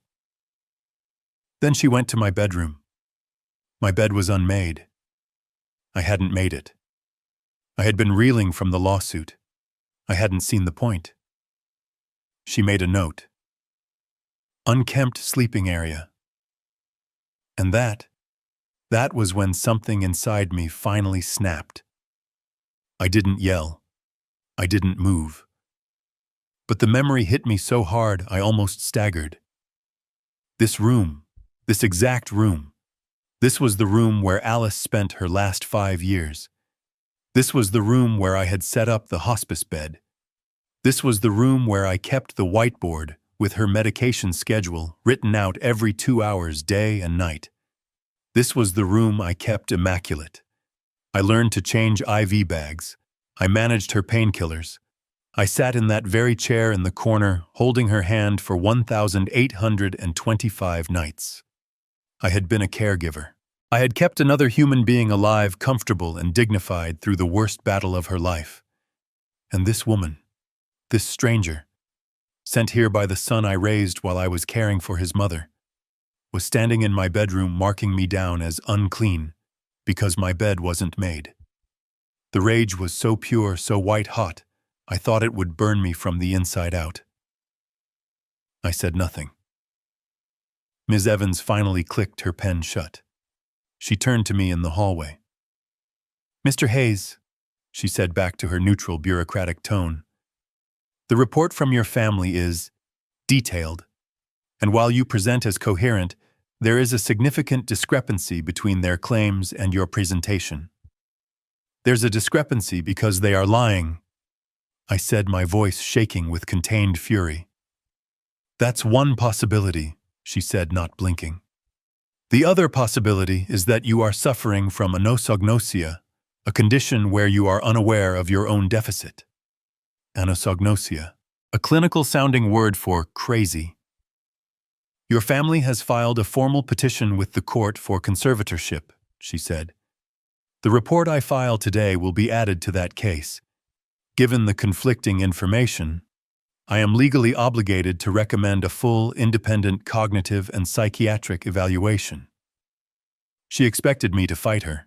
She expected me to yell, to refuse, to prove I was the paranoid, agitated old man they said I was. I did the opposite. I took a deep breath. I smoothed the front of my flannel shirt. Good, I said. Ms. Evans blinked. Good? Yes, good. I looked her right in the eye. Set it up. I want the full evaluation. I want the best psychiatrist you have. I want the most thorough, invasive, difficult test in your arsenal. Her professional mask slipped. She looked confused. I have nothing to hide, Ms. Evans, I said, opening the front door for her. My family wanted a fight. They've been attacking me from the shadows. I smiled. It wasn't a nice smile. I can't wait to fight them in the light. Ms. Evans left. I stood in my hallway, the silence of the house rushing back in. But it was different now. It was the silence of a home that had been violated, inspected, and judged. I walked into my bedroom and looked at the unmade bed, the indentation on the pillow where my head had been. Unkempt sleeping area. I felt a cold, clean rage, an engineer's rage. It wasn't hot. It was precise. The evaluation was scheduled for the following Monday. It was 3 hours of methodical insults. A psychologist, a man younger than my son, asked me questions in a soft, condescending voice. Can you draw me a clock, Mr. Hayes? Set the hands to 11:10. I drew the clock. I'm going to give you 5 words. I want you to remember them. Person, woman, man, camera, TV. I'll ask you for them again in 15 minutes. I nodded. I listened to his questions. I answered. I repeated his 5 stupid words. I subtracted 7 from 100 over and over all the way down. At the end, he sighed, putting his own clipboard down. Well, Mr. Hayes, he said, sounding almost disappointed, your cognitive function is perfectly normal. In fact, your recall and logic scores are in the 99th percentile for your age group. You're sharper than most 50-year-olds I see. The Adult Protective Services case was officially closed 2 days later. No findings of impairment. Case closed. I thought for one foolish, naive second that this would be the end.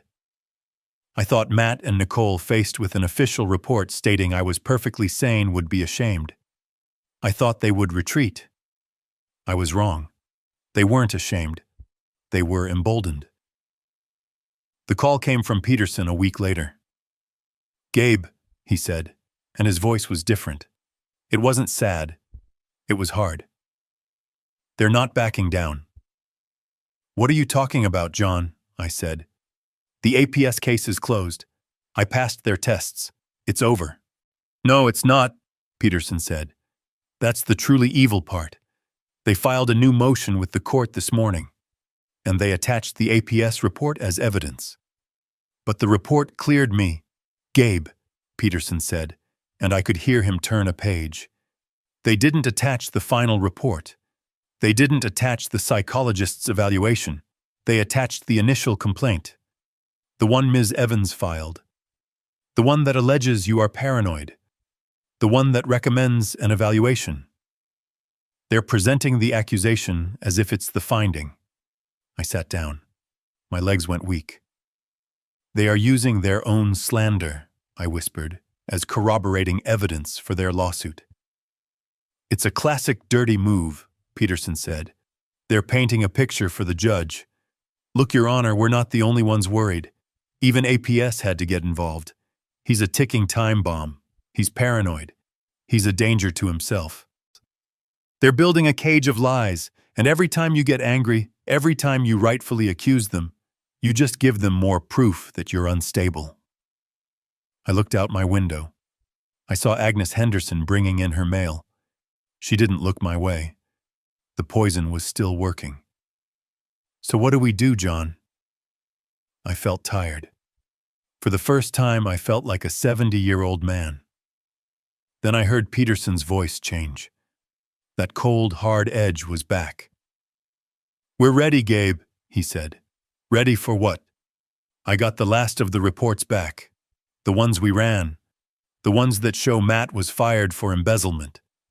The ones that show Nicole is $83,000 in the hole.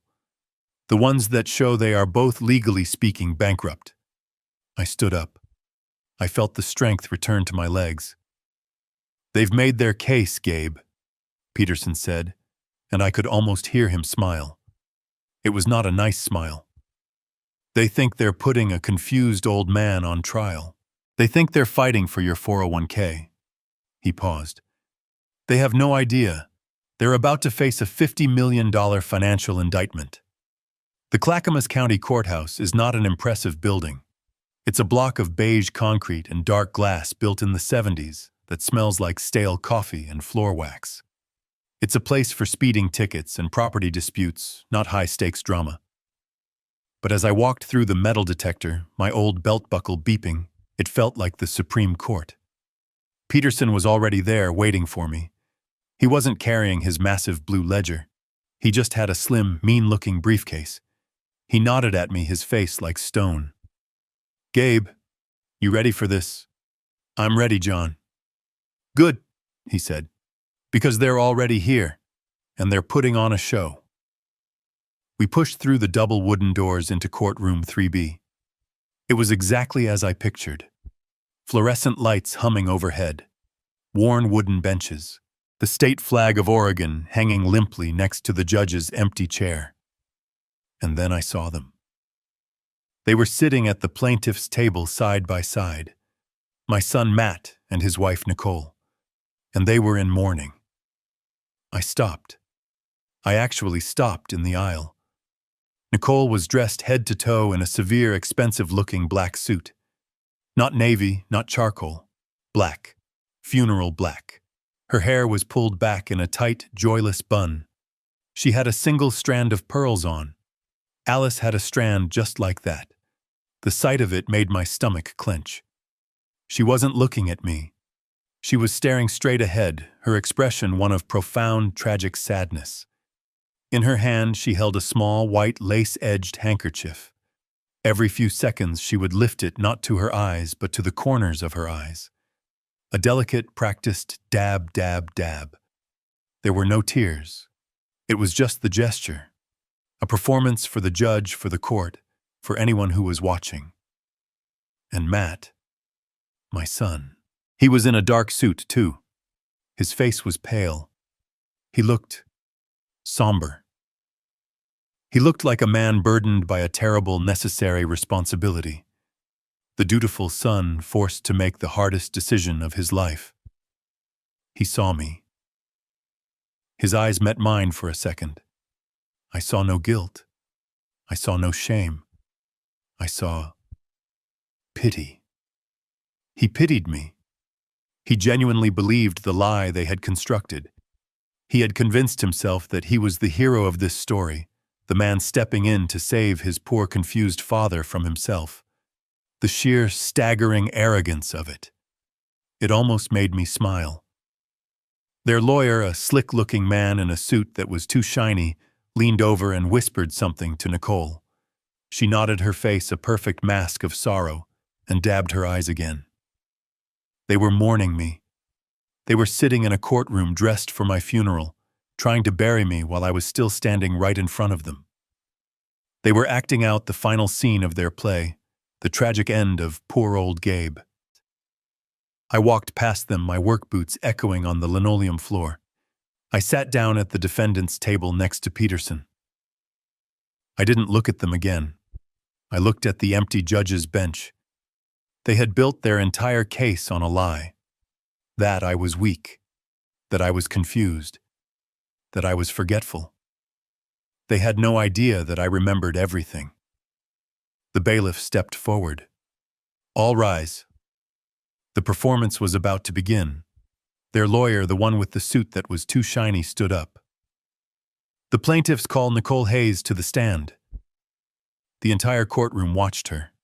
She moved as if she were walking on glass. Her steps were slow, her head bowed. She held that ridiculous lace handkerchief in one hand. She looked like the perfect image of a grieving daughter forced to do something terrible but necessary. She was a professional. This was her Super Bowl. She took the oath, her voice a soft, trembling whisper. I do. Her lawyer, a man named Snyder, approached her with a look of profound paternal sympathy. Mrs. Hayes, he said, his voice dripping with compassion. I know this is incredibly difficult for you. Can you please tell the court in your own words about your relationship with your father-in-law? Nicole looked at me. She actually looked right at me, her eyes brimming with what a stranger would call sadness. I knew what it was. It was triumph. Gabe, Dad. She began, her voice cracking perfectly on the word Dad. He's the kindest man I've ever known. When I married Matt, he welcomed me. He is my father. She paused. Dab, dab, dab with the handkerchief. But over the last year, especially since Alice passed, he's changed. Snyder prompted her gently. Changed how, Mrs. Hayes? He's just not there anymore, she whispered as if the admission pained her. He's confused. He's so forgetful. And he's a danger to himself. I gripped the edge of the defendant's table. Peterson put a hand on my arm, a silent wait. A danger? Snyder asked, his brow furrowed in concern. Those are strong words. Can you give the court an example? Oh, God, she said, closing her eyes as if reliving a trauma. Last month, Matt and I, we always check on him. We try to. He gets so agitated. When we do, but we worry. We went over and the house was cold, and it smelled of gas. She was lying. A complete, total fabrication. My stove is electric. He had turned on the gas stove, the burner, but not the flame, she sobbed. He was just sitting in his chair in the living room reading the paper. The entire kitchen was filling with gas. If we hadn't gotten there, if we hadn't... She broke down, a quiet, theatrical sob into her handkerchief. Matt at his table put his head in his hands, playing his part.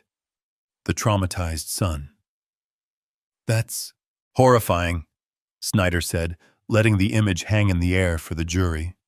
And has there been anything else?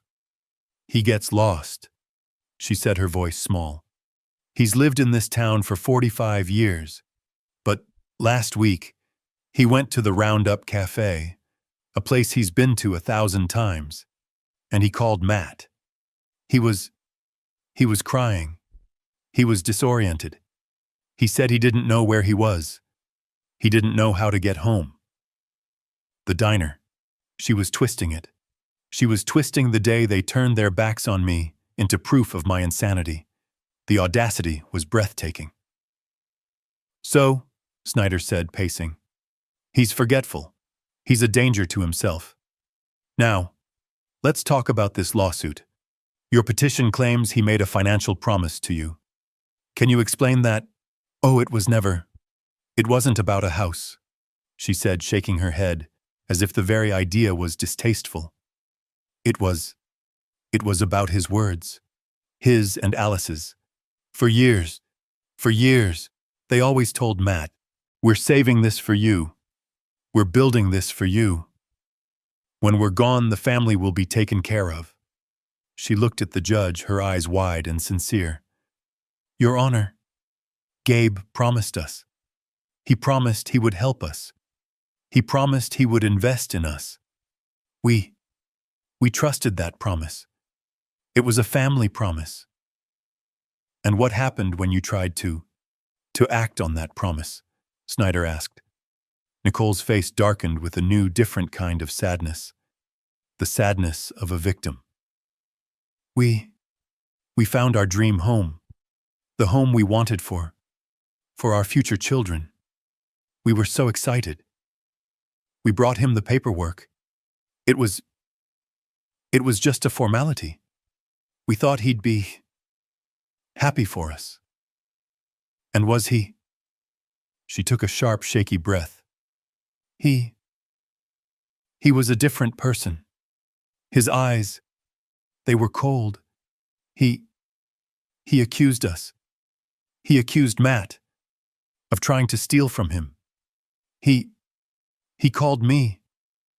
He called me names I can't repeat in court. Another lie. I hadn't called her anything. I had just said no, but no wasn't dramatic enough for her story. He threw us out, she said, her voice rising in remembered panic. He threw us out of his house. He was violent in his refusal. He wasn't confused anymore. He was mean. That's when we knew. That's when we realized the man we loved, our father, was gone. Replaced by this angry, paranoid stranger. She had done it. She had painted the perfect picture. I wasn't just a forgetful old man. I was now a volatile, angry, paranoid old man, a danger to myself and to others. Snyder let her words hang in the air. He walked back to his table, then turned as if struck by a final noble thought. So, to be absolutely clear, Mrs. Hayes, this petition, this lawsuit, it's not about money, is it? It's not about the $600,000. This was the moment, the climax of her performance. She turned her gaze from her lawyer to the judge. The judge, a woman in her 60s with intelligent, tired eyes, looked back at her unblinking. Nicole's fake tears finally truly welled up and spilled over. Her voice was a masterpiece of broken devotion. Money, Your Honor. How could this possibly be about money? She choked out. We're his family. We love him. We just want to protect him. We just want to get him the help he needs. We want to manage his affairs so he can't hurt himself, so he can live out his years in safety and dignity. And then she went for the kill, the final vicious twist of the knife. And, she said, her voice breaking completely, we want to fulfill his late wife's greatest wish. I felt my blood run cold. Alice, Nicole whispered as if speaking of a saint. Alice always said that her only job in this world was making sure her family was taken care of, that Matt was safe. We're just trying to do what she would have wanted. I closed my eyes. The desecration was complete. She had taken the memory of my wife, the memory of Alice's love and strength, and she had twisted it. She had forged it into a weapon to justify her own bottomless, pathological greed. She had painted Alice, my Alice, as her accomplice. I heard a sniffle from the public gallery. Someone was buying it. I looked at Matt. He was sitting at his table, his head bowed, his shoulders shaking slightly. He was nodding. He was actually nodding along to her story. He had heard the lie so many times he now believed it himself. Nicole dabbed her eyes one last time. We just want our father back, she whispered. She stepped down from the stand, a perfect portrait of tragic, dutiful love. The courtroom was silent. The judge made a note. Snyder looked at Peterson, his expression smug. Your witness, he said. But Peterson didn't stand up. Not yet. He just looked at me. I nodded. It was my turn. Snyder sat down looking like a cat that had just swallowed a canary. He was smug. He looked at Peterson. Your witness. I felt my hands grip the wood of the defendant's table. I expected Peterson to call me. I expected him to put me on the stand, to deny the lies, to deny the gas stove, to deny the violent outburst. Peterson stood up slowly. He was a big man, but he moved with a quiet, deliberate grace. He wasn't flashy like Snyder. He was granite. The defense calls Matthew Hayes to the stand. A wave of confusion rippled through the courtroom. I heard Nicole's sharp intake of breath. Matt, my son, looked up, his face a mask of complete shock. Snyder shot to his feet. "Objection, Your Honor. Mr. Hayes is my client. He is a plaintiff. The defense cannot call my client as their witness." Peterson didn't even look at him.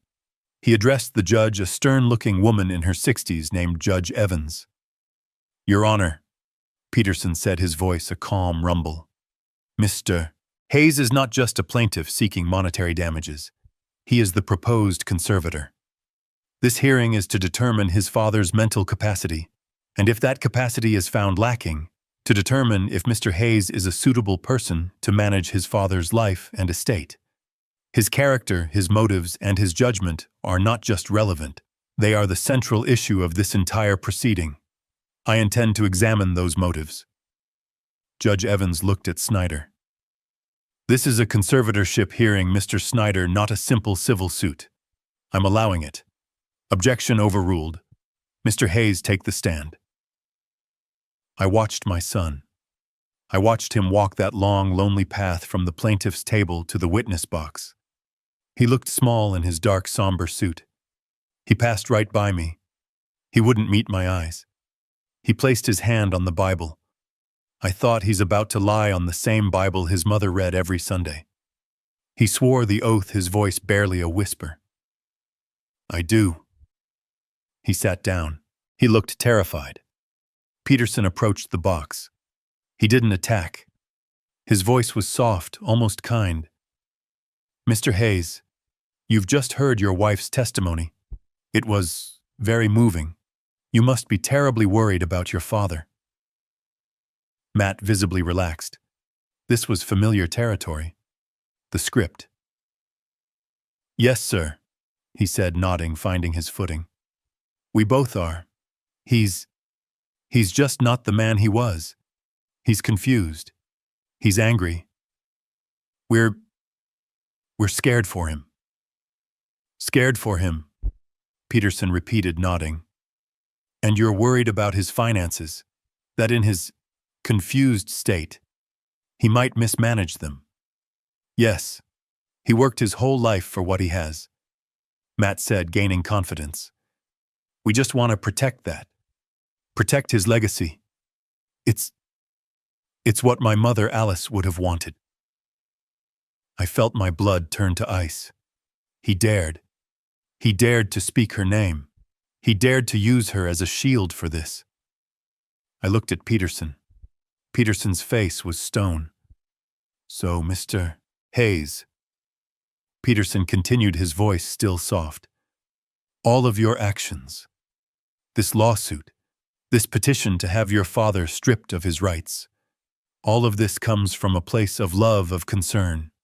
"Yes," Matt said, his voice firm now. 100%. We just want to help him." "Help him," Peterson murmured. He paced a step. Then he turned, and the kindness was gone. His voice was no longer a rumble. It was a blade. "Let's talk about the specific ways you've tried to help him." Peterson walked to his briefcase. He pulled out a single sheet of paper. "Mr. Hayes, I'm holding a document from Bank of America dated October 15th of this year. It's a rejection letter for a $20,000 home equity line of credit in your father's name. Can you tell the court who filed this application?" Snyder was on his feet. "Objection, relevance. What does this have to do?" "Your Honor," Peterson cut him off. "It has everything to do with it. It speaks directly to the plaintiff's pattern of behavior regarding his father's finances." Judge Evans held up a hand. "I'll allow it. It is highly relevant." "Answer the question, Mr. Hayes." Matt was white. He was staring at the paper in Peterson's hand as if it were a snake. I don't recall. I don't know anything about that." "You don't recall?" Peterson's voice was incredulous. "That's strange. Because the application was filed at 7:42 p.m. on Tuesday, October 15th. According to your own wife's testimony, that was the very same day your father supposedly had a violent paranoid episode and threw you out of his house. You must have been very concerned for his finances that night. Objection! Snyder yelled. Argumentative. Sustained, the judge said, but she was leaning forward now, her eyes fixed on Matt. Just ask the questions, Mr. Peterson. Let me refresh your memory, Mr. Hayes. Peterson continued, his voice like ice. This application was filed online. It used your father's correct social security number, his correct date of birth, and for the security question, his mother's maiden name, Kovacs. Is that a name you are familiar with, Mr. Hayes? I watched my son's face. I watched it crumble. He knew. He was caught. He looked at Nicole, a desperate, silent plea.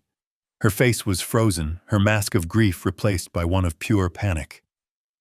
I might have, Matt stammered, his voice cracking. I was trying to check on his accounts, to see if he was okay. I was worried someone else might be stealing from him.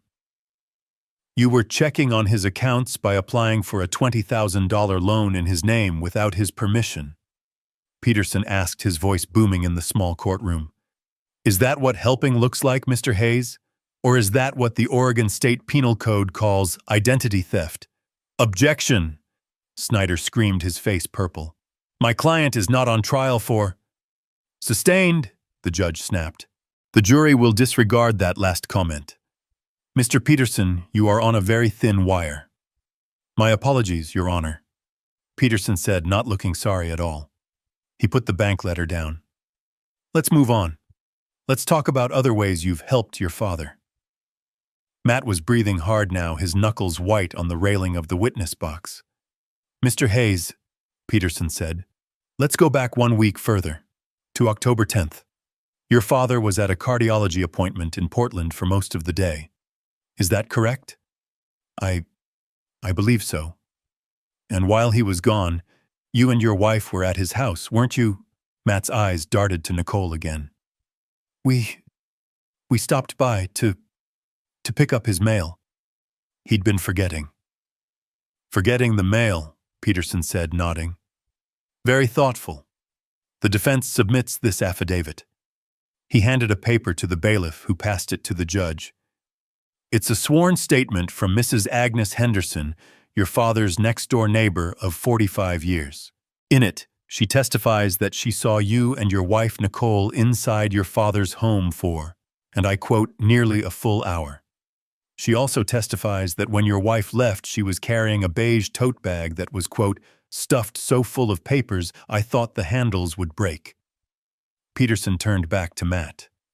The kindness was gone. The civility was gone. This was an execution. Mr. Hayes, he thundered, were you helping your father when you broke into his file cabinet? Were you protecting him when you stole his 401k statements, his private pension documents, and his personal tax returns? We were worried, Matt shouted, his voice breaking. We were looking for his will. We were afraid. We were afraid in his confused state he might have lost it. Or changed it. So, you admit you took the documents, Peterson said, his voice dropping to a deadly whisper.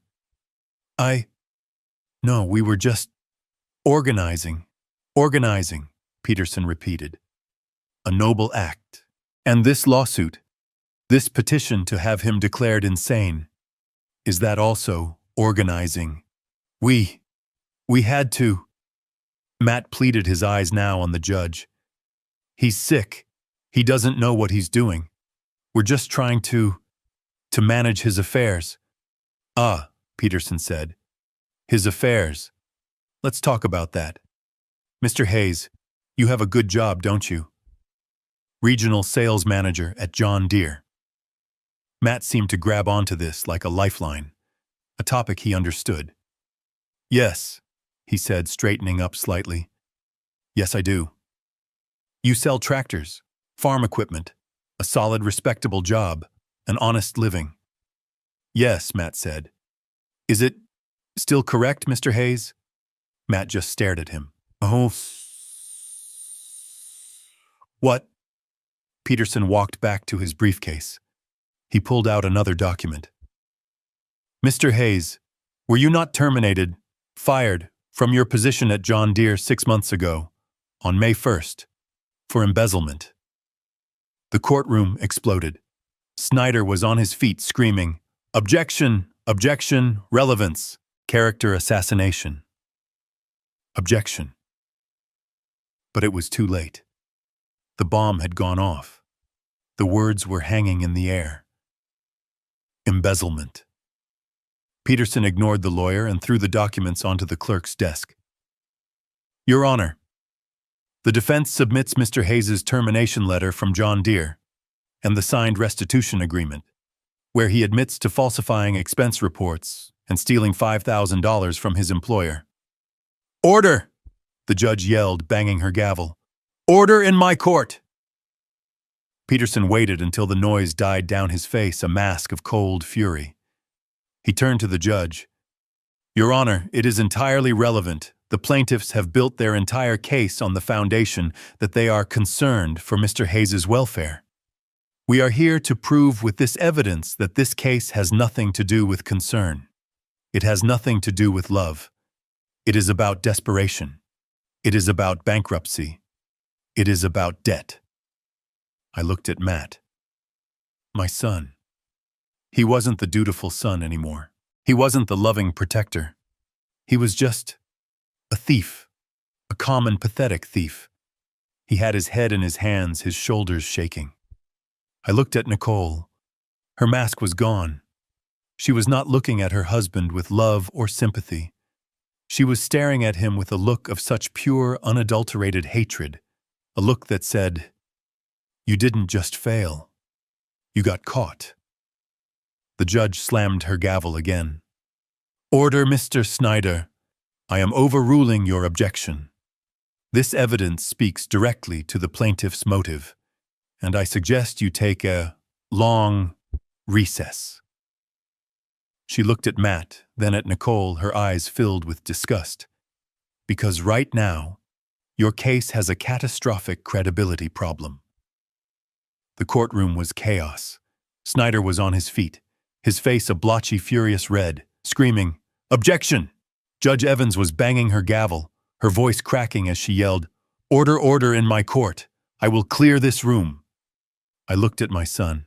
Matt was still in the witness box, but he wasn't a witness anymore. He was just wreckage. He was staring at his hands, his face pale and slick with sweat. He looked like a man who had just been in a car crash he didn't see coming. I looked at Nicole. Her mask of the tragic grieving daughter was gone. It had shattered, and what was left underneath was ugly. She was staring at Matt, not with sympathy, not with love. She was staring at him with a look of such pure, undiluted, venomous contempt. It was the look of a predator who had just watched her partner step in a trap, ruining the hunt for both of them.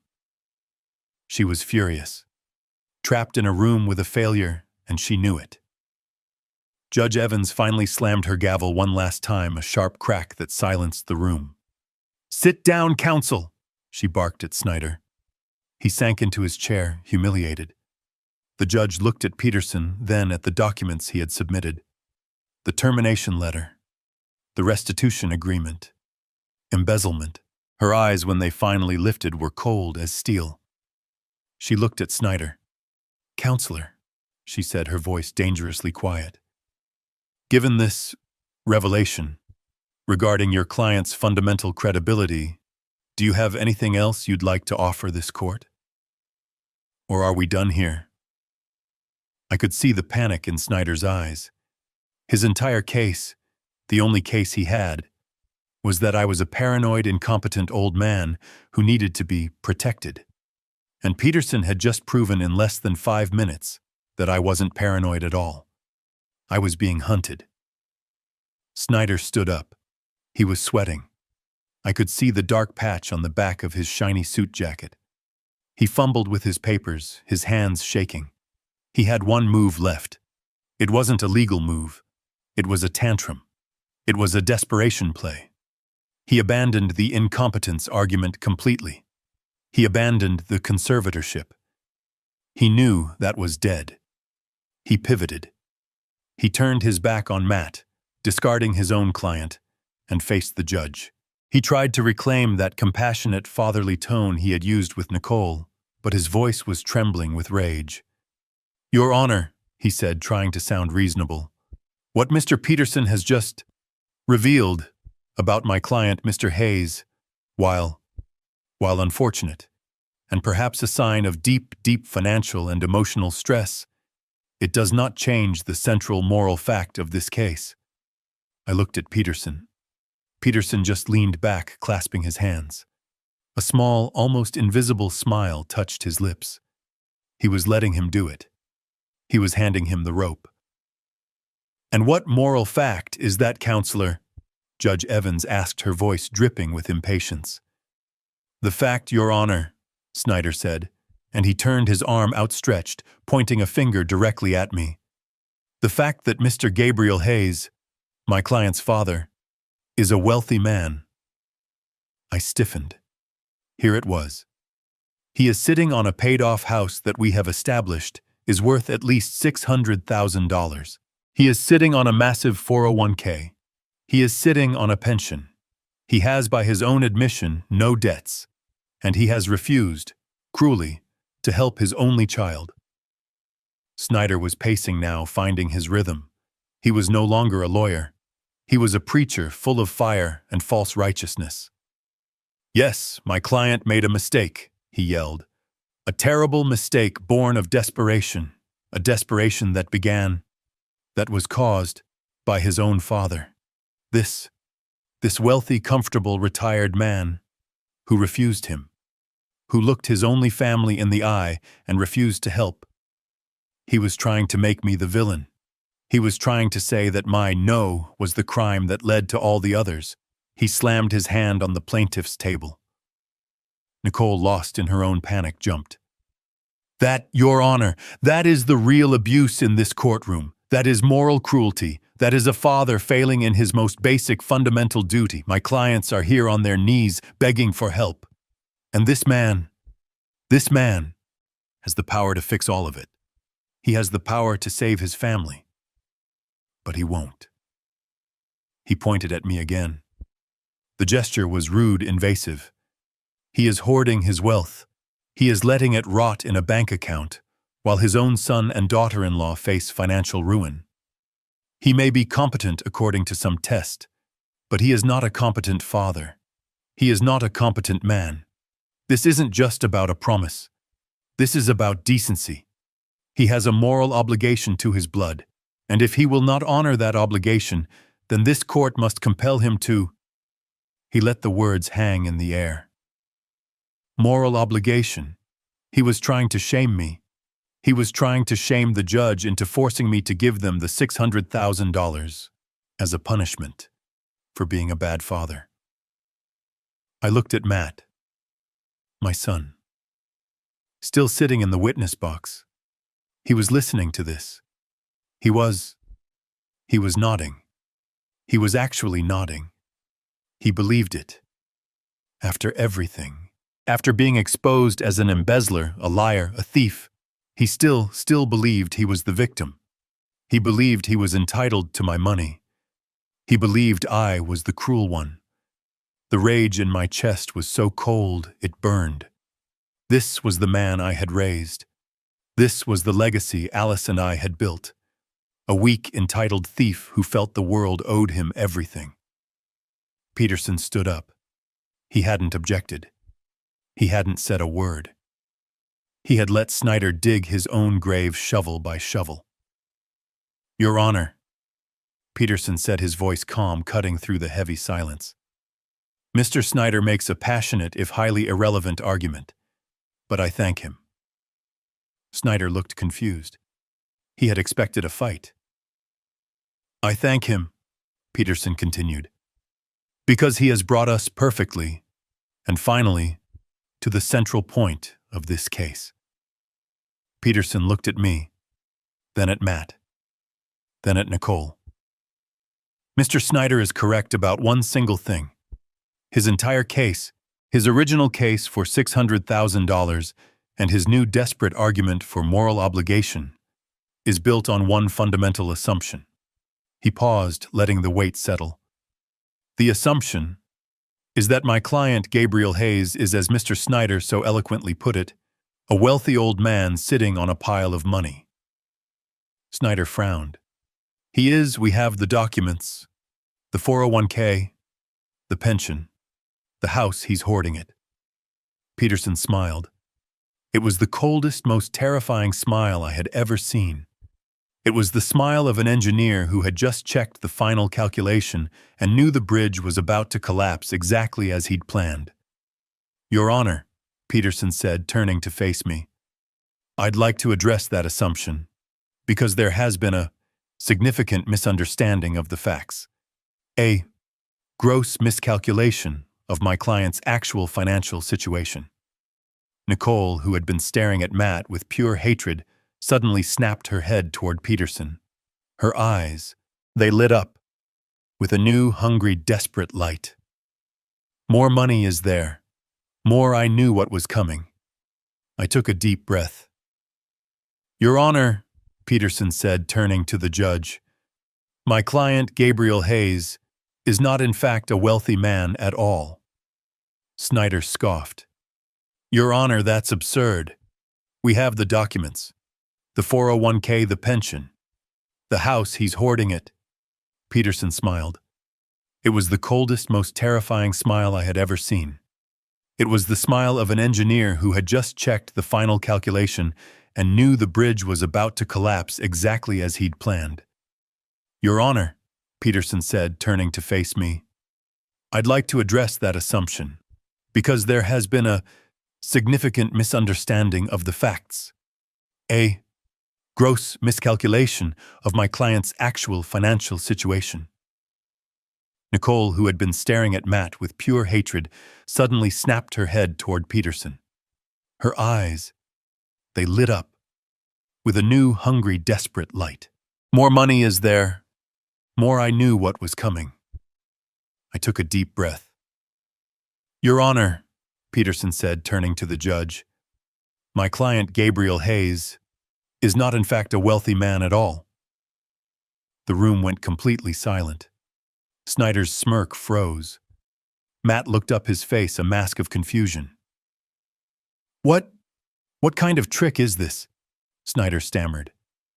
We've seen his statements. You've seen what my client wanted you to see. Peterson said, his voice like silk. Mr. Hayes is a retired engineer. He lives on a fixed pension of $2,800 a month. The 401k you're so obsessed with contains... Let me check. He pulled out a single paper. Yes. A balance of $84,000. Not $600,000. Not millions. 84. Barely enough to cover his own end-of-life care, let alone a luxury home for his ungrateful son. Snyder looked like he'd been slapped. But the house is worth $600,000, and it is paid for, Peterson agreed. It is also Mr. Hayes's primary and only significant asset, the asset your clients are trying to steal, which would leave Mr. Hayes destitute. Nicole was on her feet. I could see her mind working, her face pale with fury. You're lying. He promised, My client acted like a frugal retired man, which is exactly what he is, Peterson said.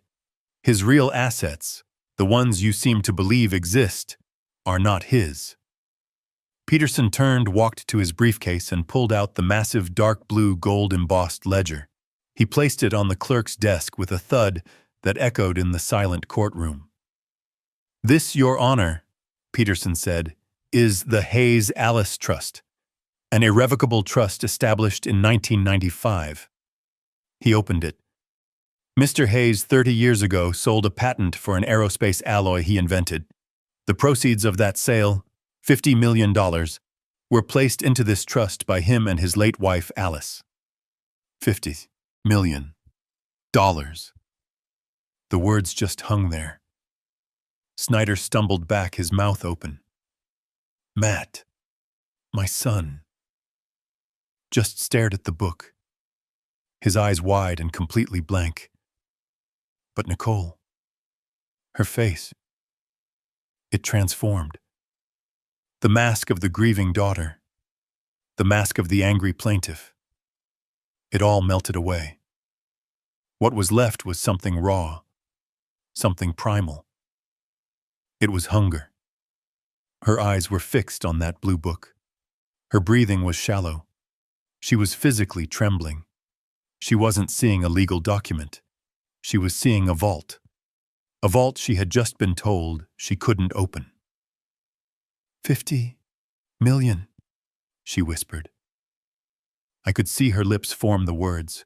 She turned to her lawyer, her voice a harsh, desperate hiss. Snyder, that's it. That's the money. He is rich. He lied. He's been lying to us all along. She stood up, pointing a shaking finger at me. Your Honor, this proves it. This proves everything. He has the money. He can pay. We're amending our lawsuit. And she was frantic, a shark that had just tasted blood in the water.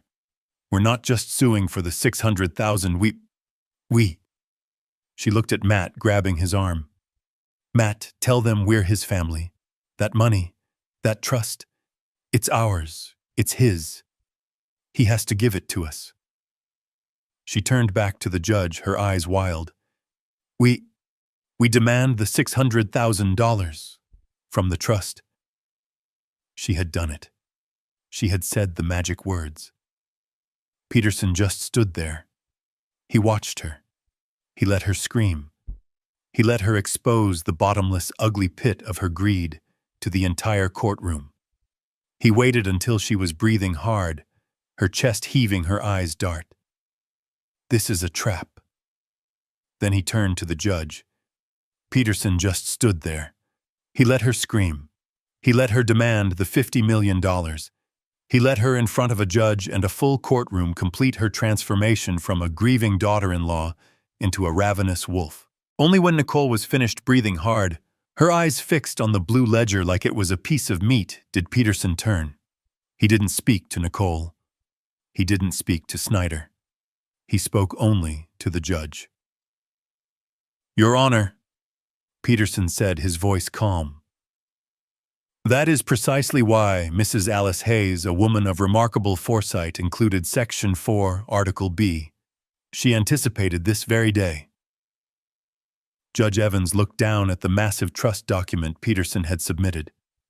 The courtroom was dead silent. The only sound was the rustle of the judge turning a page. I looked at Matt. He was still in the witness box, a forgotten player in his own drama. He was watching the judge, his face blank. I looked at Nicole. She was vibrating with a terrible, greedy energy. She was leaning forward, her hands gripping the plaintiff's table like she was about to launch herself over it to grab the book.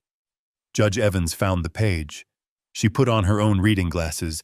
Mr. Peterson, the judge said, her voice dry as dust. You are referring to the moral character clause. I am, Your Honor, Peterson said. The judge looked up over her glasses, first at Nicole, then at Matt, who was still trapped in the witness box.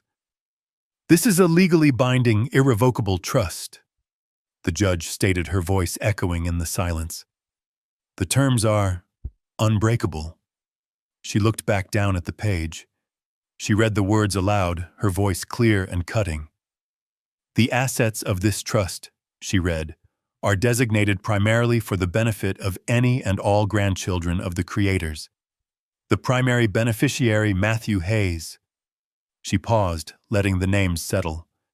May only assume a managerial role as executor or receive any discretionary funds upon demonstrating. The judge paused again, took off her glasses, and looked directly at my son. Demonstrating the highest standard of financial responsibility and moral character. The silence in the room was absolute. It was the silence of a vacuum. Nicole's face froze. Her eyes darted from the judge to Matt. She didn't understand.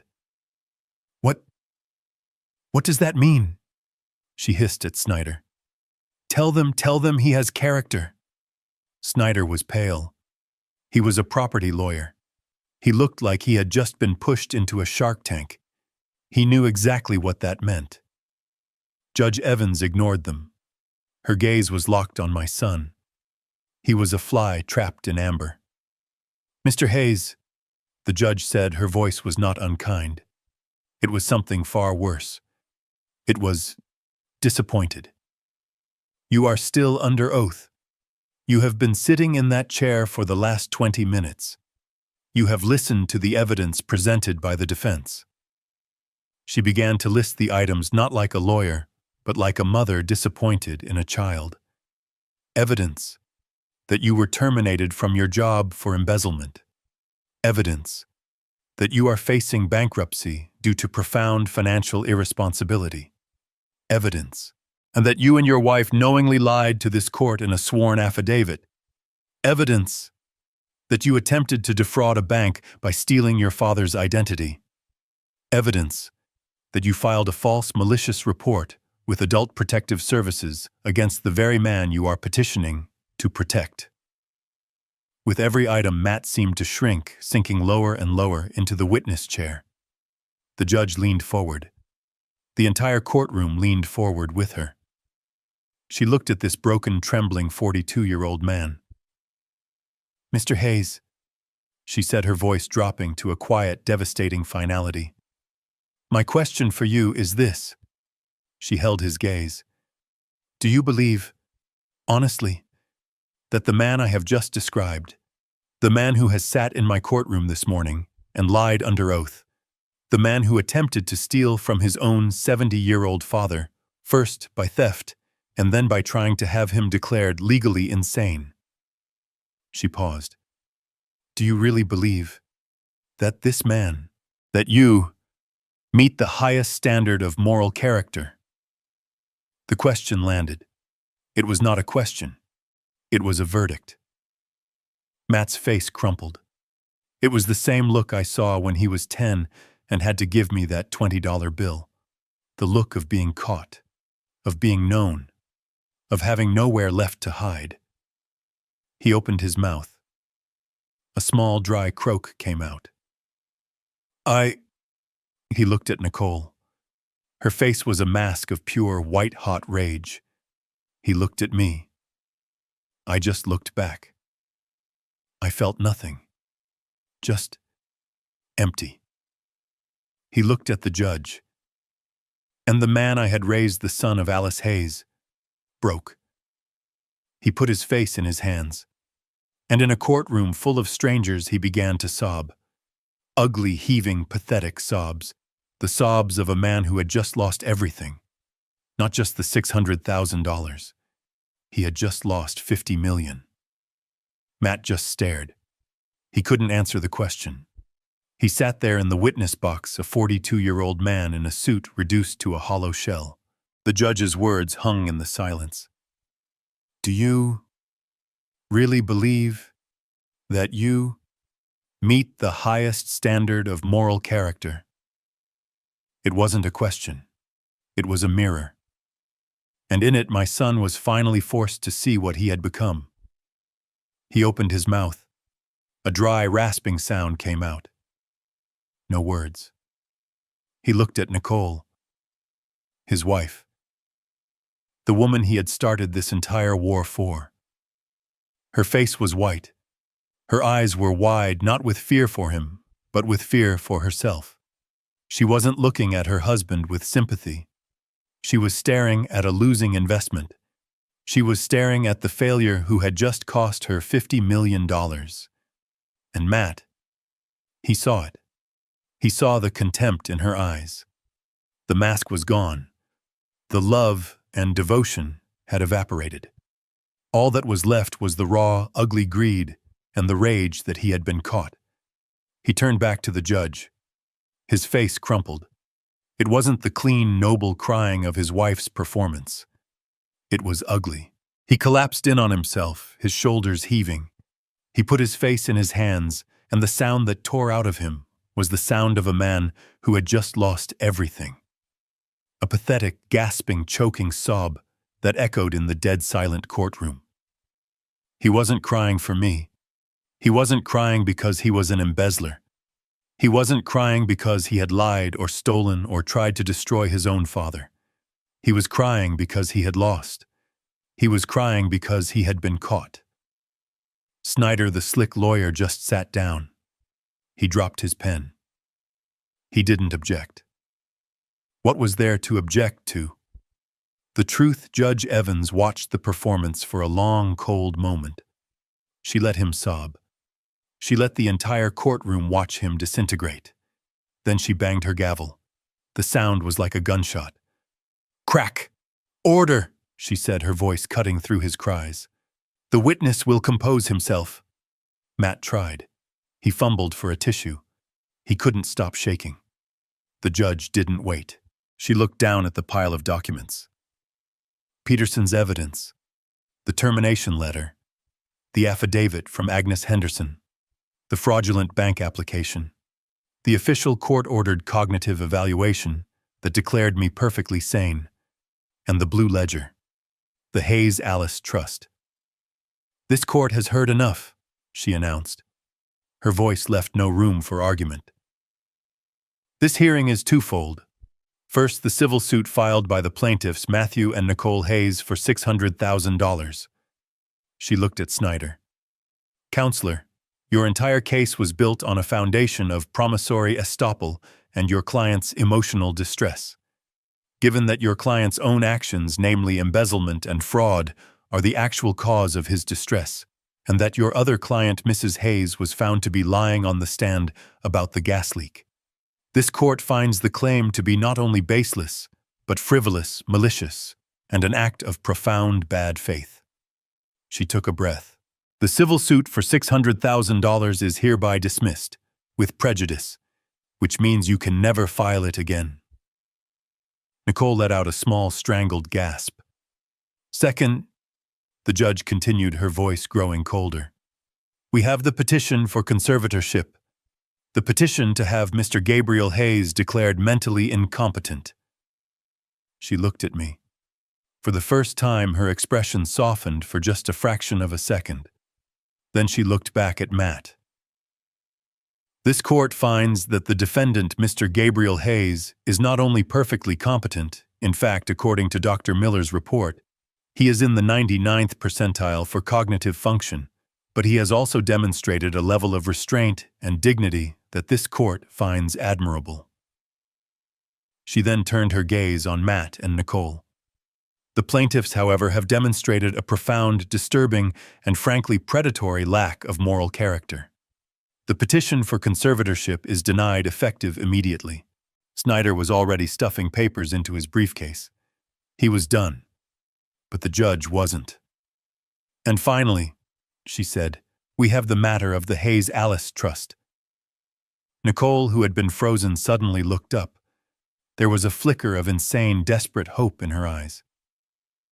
Judge Evans looked down at the blue ledger.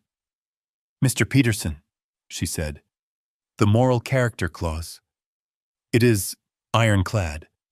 This court finds that Matthew Hayes has, by his own actions, admissions, and the overwhelming evidence presented here today, has irrevocably violated Section 4, Article B." She looked at Matt, who had stopped crying and was just staring, his face slick with tears. "Therefore," the judge declared, "Matthew Hayes is hereby permanently disqualified from ever serving as an executor, manager, or discretionary beneficiary of this trust. His interest, present and future, is terminated, effective immediately." It was over.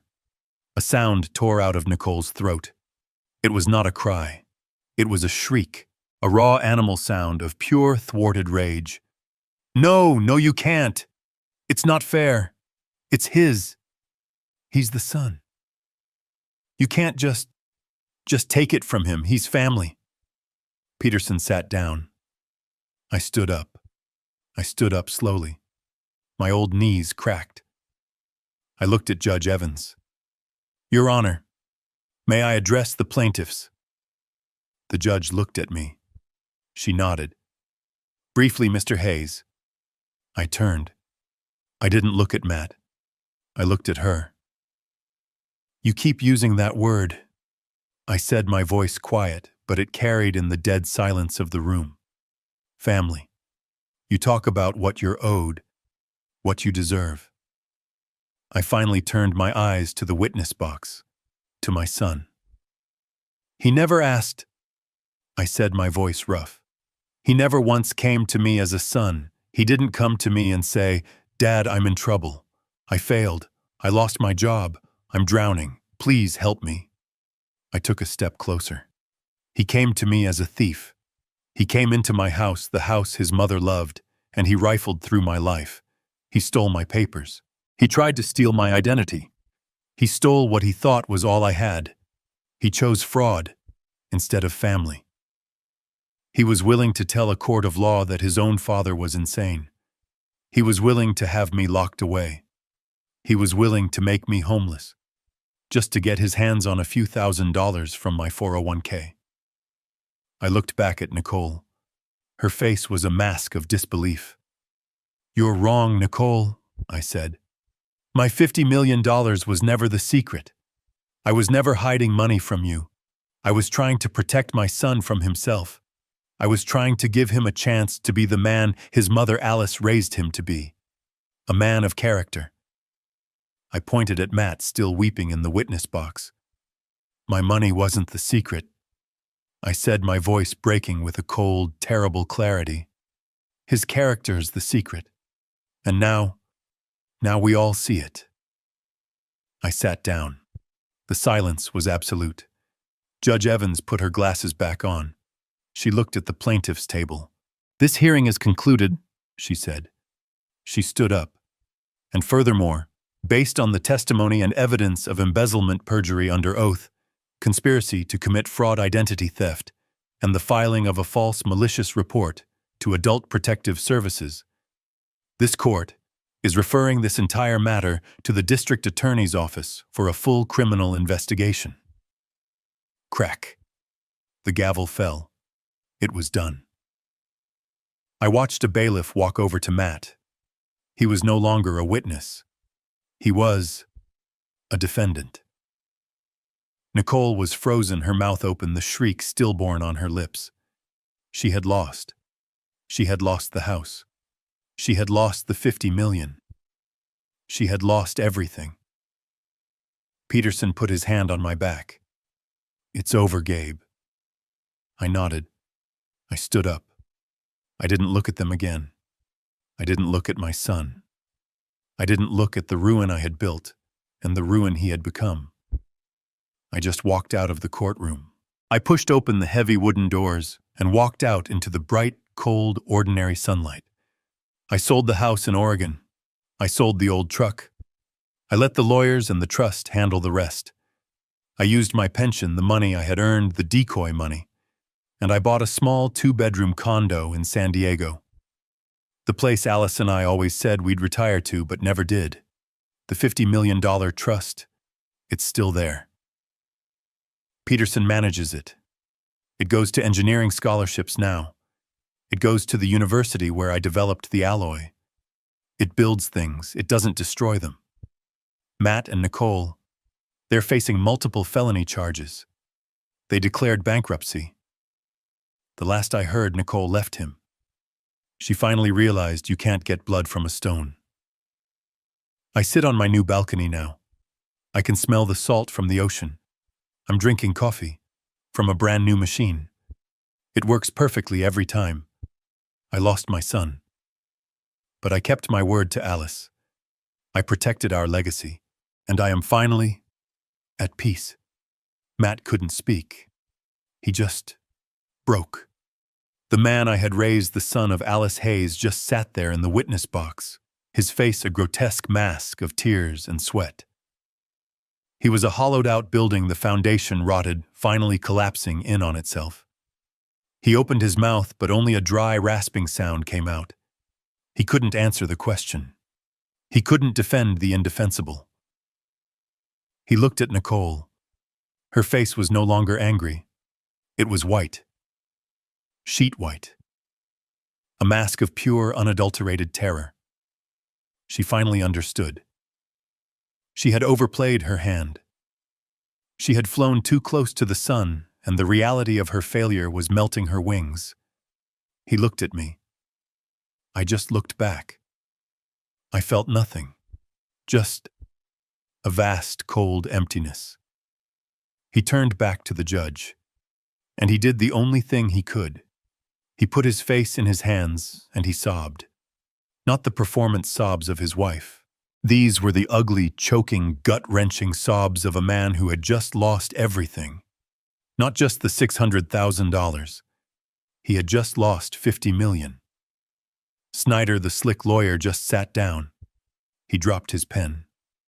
He didn't object. What was there to object to? The truth, Judge Evans watched the performance for a long, cold moment. She let him sob. She let the entire courtroom watch him disintegrate. Then she banged her gavel. The sound was like a gunshot. Crack! Order! She said, her voice cutting through his cries. The witness will compose himself. But he couldn't. He was gone. The judge didn't wait. She looked down at the pile of documents. Peterson's evidence, the termination letter, the affidavit from Agnes Henderson, the fraudulent bank application, the official court-ordered cognitive evaluation that declared me perfectly sane, and the blue ledger, the Hayes Alice Trust. This court has heard enough, she announced. Her voice left no room for argument. This hearing is twofold. First, the civil suit filed by the plaintiffs Matthew and Nicole Hayes for $600,000. She looked at Snyder. Counselor, your entire case was built on a foundation of promissory estoppel and your client's emotional distress. Given that your client's own actions, namely embezzlement and fraud, are the actual cause of his distress, and that your other client, Mrs. Hayes, was found to be lying on the stand, this court finds the claim to be not only baseless, but frivolous, malicious, and an act of profound bad faith. She took a breath. The civil suit for $600,000 is hereby dismissed, with prejudice, which means you can never file it again. Nicole let out a small strangled gasp like she'd been punched. Second, the judge continued, her voice growing colder. We have the petition for conservatorship.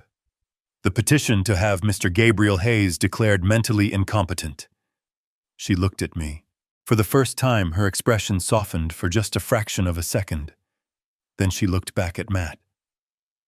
This court finds that the defendant, Mr. Gabriel Hayes, is not only perfectly competent, in fact, according to Dr. Miller's report, he is in the 99th percentile for cognitive function, but he has also demonstrated a level of restraint and dignity that this court finds admirable. She then turned her gaze on Matt and Nicole. The plaintiffs, however, have demonstrated a profound, disturbing, and frankly predatory lack of moral character. The petition for conservatorship is denied effective immediately. Snyder was already stuffing papers into his briefcase. He was done, but the judge wasn't. And finally, she said, we have the matter of the Hayes Alice Trust. Nicole, who had been frozen, suddenly looked up. There was a flicker of insane, desperate hope in her eyes. Judge Evans looked down at the blue ledger. Mr. Peterson, she said, the moral character clause. It is ironclad. This court finds that Matthew Hayes has, by his own actions, admissions, and the overwhelming evidence presented here today, has irrevocably violated Section 4, Article B. She looked at Matt, who had stopped crying and was just staring, his face slick with tears. Therefore, the judge declared, Matthew Hayes is hereby permanently disqualified from ever serving as an executor, manager, or discretionary beneficiary of this trust. His interest, present and future, is terminated, effective immediately. It was over. A sound tore out of Nicole's throat. It was not a cry.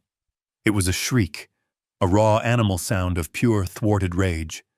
No, you can't. It's not fair. It's his. He's the son. You can't just take it from him. He's family. But the judge wasn't finished. She raised her voice over Nicole's scream. And furthermore, based on the testimony and evidence of embezzlement, perjury under oath, conspiracy to commit fraud, identity theft, and the filing of a false malicious report to Adult Protective Services. This court is referring this entire matter to the District Attorney's Office for a full criminal investigation. Crack.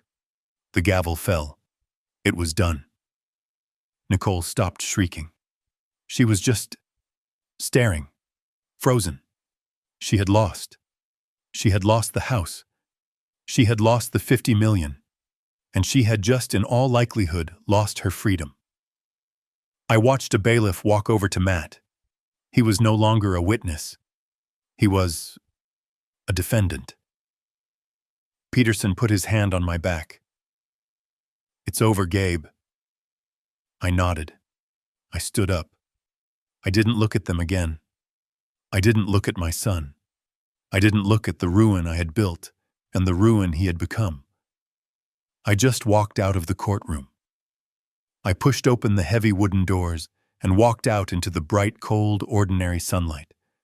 I didn't watch them.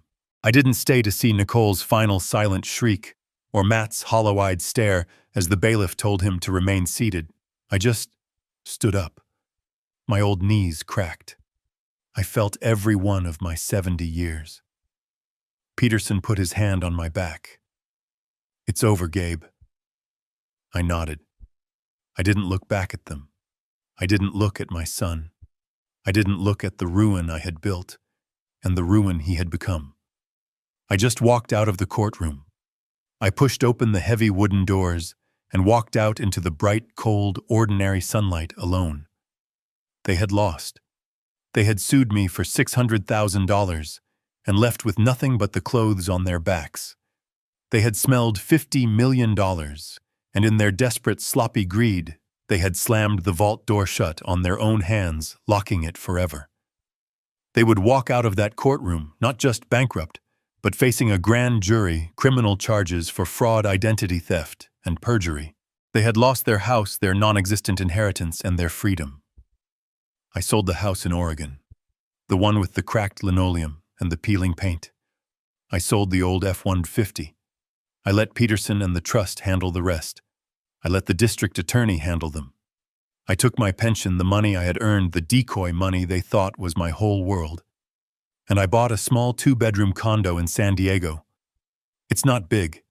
It's not fancy. But the sliding glass door opens onto a small balcony. Alice and I always said we'd retire here. We always said someday. We were always saving, always waiting. I'm sitting on that balcony now. I can smell the salt from the ocean. The air is warm. I'm drinking coffee. It's from a brand new machine. I bought it last week. It has a digital display and a built-in grinder. It works perfectly every single time. The $50 million trust, it's still there. Peterson manages it. As per Alice's final clear-eyed wishes since Matt failed the test, the money goes to where it can do some good. It's funding engineering scholarships at my old university. It's building libraries for kids who want to learn. It's building things that last, not things that get torn down by greed. I lost my son. I know that. I lost him a long time ago, maybe even before Alice died. I just didn't want to see it. But I kept my word to her. I protected our legacy. I protected what we built, and I am finally at peace. I spent 30 years hiding my wealth because I was afraid it would ruin my son's character. The irony is that my lack of wealth, or what he thought was a lack, is what truly exposed his. This nightmare taught me a hard lesson. You can't protect people from themselves. Money doesn't create character. It only reveals what was already there, or what was missing. I tried to protect my son from a curse, but I learned that the real curse wasn't the $50 million. It was his own greed. My wife and I tried to teach our son the value of hard work by hiding our wealth. Do you think we made a mistake? Tell me what you truly think in the comments below.